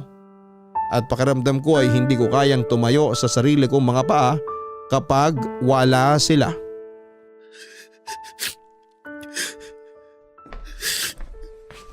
Sinabi ko naman sa'yo na huwag mong subukang sabihin sa mama mo ang nangyari sa atin. Tingnan mo, hindi tuloy siya naniwala. Tapos, wala ka ring napala. Hayop ka! Napakasama mong tao! Hindi ako hayop! At mas lalong hindi ako masamang tao! Sa susunod na isumbong mo pa ako ulit sa mama mo, sisiguraduhin ko na masisira ng pamilyang pinakaiingatan niya. Naiintindihan mo? At ikaw, pupulutin ka sa kangkungan dahil walang maniniwala sa'yo. Kaya nga ang dapat mong gawin, manahimik ka na lang sa isang tabi at sundin kung anong sasabihin ko. Diba? Yun naman ang gawain ng isang mabait at masunuring anak. Hindi ko na susundin lahat ng sasabihin mo! Wala kang choice. Dahil hanggat nakatira ka sa pamamahay na to, hawa kita sa leeg. Oh, wag mo akong titigan ng ganyan. Nababasa kong iniisip mo. Hindi ka aalis sa bahay natin dahil tulad ng sinabi ko, pupulutin ka lang sa kangkungan. Wala ka namang alam, di ba? Ni maghiwa ng gulay o karne, hindi ka marunong. Sige, sabihin mo, anong kakainin mo pag umalis ka rito? Kailangan mo kami ng mama mo, anak. Hindi ko kailangan ng magulang na hindi mabuting ehemplo sa akin! Wala namang perpektong magulang. Lahat may pagkukulang. Kaya sigurado ko na pag umalis ka rito, hindi mo rin mahanap ang katahimikan na gusto mo sa labas. Huwag niyo ako hawakan! Nandidiri ako sa inyo! Bakit ka nandidiri sa akin? Samantalang nung ginagawa natin yun, mukhang nag-e-enjoy ka pa nga. Hindi! Hindi totoo yan! Ang sarap nga ng ungol mo eh. Lalo ko nang gigigil sa'yo. Huwag mo kasing subukang i-deny. Dahil dinig na dinig ko at kitang-kita ko na napapapikit mata ka pa bago matapos ang lahat. Tumigil ka na! Ayoko na marinig yan! Tumigil ka! Ngayon lang naman yan. Masasanay ka rin lalo na pag araw-araw nating ginagawa. Baka nga ako pa yung magulat kasi ikaw na mismo yung lumalapit sa akin para paligayahin ka. Saka huwag ka kang madamot. Wala naman nagmamay-ari sa katawan mo. Wala ka namang girlfriend, di ba? Hayaan mo lang ako na tikman ka pansamantala. Isipin mo na lang na practice mo to para kapag meron ka na ikinakama, hindi ka natatanga-tanga. Baka nga sa dulo pasalamatan mo pa ako. Tumahimik na kayo! Tumahimik na kayo! Napakahayop nyo! Hindi ko akalain na yung taong tinuring ko na tatay! Siya pa yung gagawa sa akin ito! Siya pa yung gagawa ng kababuyan sa akin! Napaka-demonyo mo! Napaka-demonyo mo! Demonyo ka! Magpasalamat ka na lang dahil akong gumagalaw sa'yo. At least, alam mo na pamilya tayo. At ang pamilya, nagbibigayan, nagtutulungan, at higit sa lahat, walang iwanan. Diba? Oo, sana. Huwag ka nang umiyak. Nandito lang si Papa. Huwag niyo sabi ako hawakan eh! Lumayo kayo sa akin! Huwag ka namang pumiglas. Sumunod ka na lang sa akin. Kasi ako mas nakakaalam kung anong makabubuti at makasasama sa'yo. Maniwala ka. Walang masama sa ginagawa natin, Alros.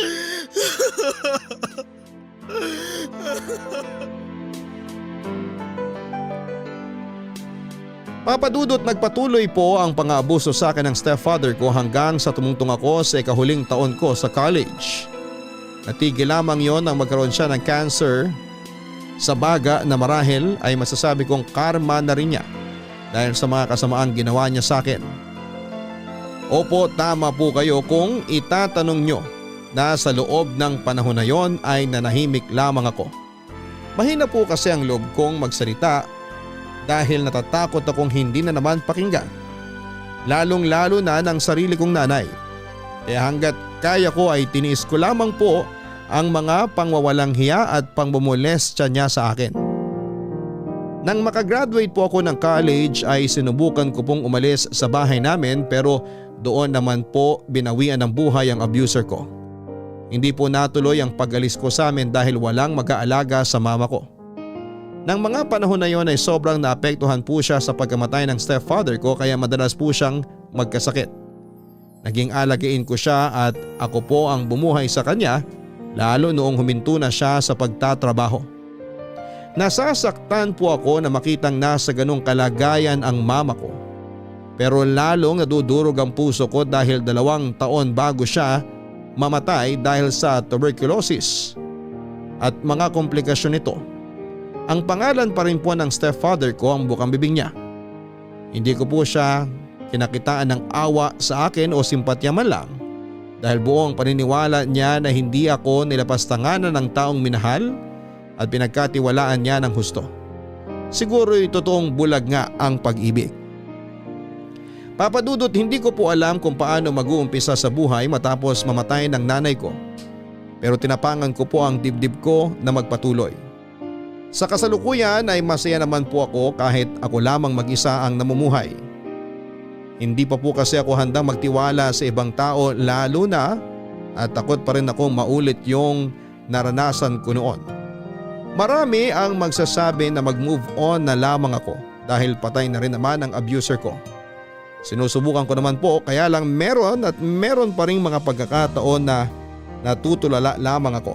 Natatakot at umiiyak sa isang sulok pag naaalala ko ang masalimuot kong kahapon sa kamay ng taong itinuring kong pamilya. Gayon pa man ay umasa po kayo na unti-unti kong tutulungan ang aking sarili para malagpasan ang masakit kong karanasan. Hindi po ako susuko sa buhay. Maraming salamat po Papa Dudut sakaling mapili po ninyong i-ere sa programa ninyo ang storya ng buhay ko. Sana kahit papaano ay meron akong na-inspire sa ating mga kabarangay. God bless po sa Barangay Love Stories, ang inyong forever kapuso at kabarangay, Alros. Marami sa atin ang pinipiling manahimik at suluhin ang mga laban na ating pinagdadaanan dahil sa takot na mahusgahan.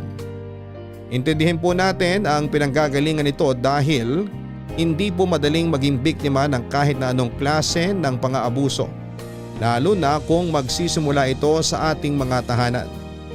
Kaya nga maraming salamat Alros sa pagbabahagi mo ng iyong storya sa aming programa. Mga kabarangay, bilang magulang, responsibilidad po natin na panatilihing ligtas ang ating mga anak. Ano bang sandali ng kanilang buhay? Huwag po nating hayaan na meron sa kanila ang patuloy na maaabuso dahil lang sa hindi natin sila pinakinggan. Importante na maging bukas ang ating tenga at isipan kapag nagsasabi sila sa atin ng mga bagay-bagay dahil higit kanino man ay pinagkakatiwalaan nila tayo.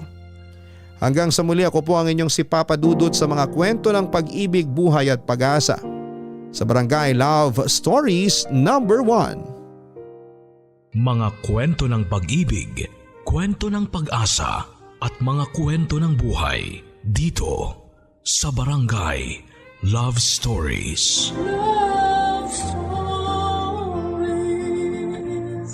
Forever.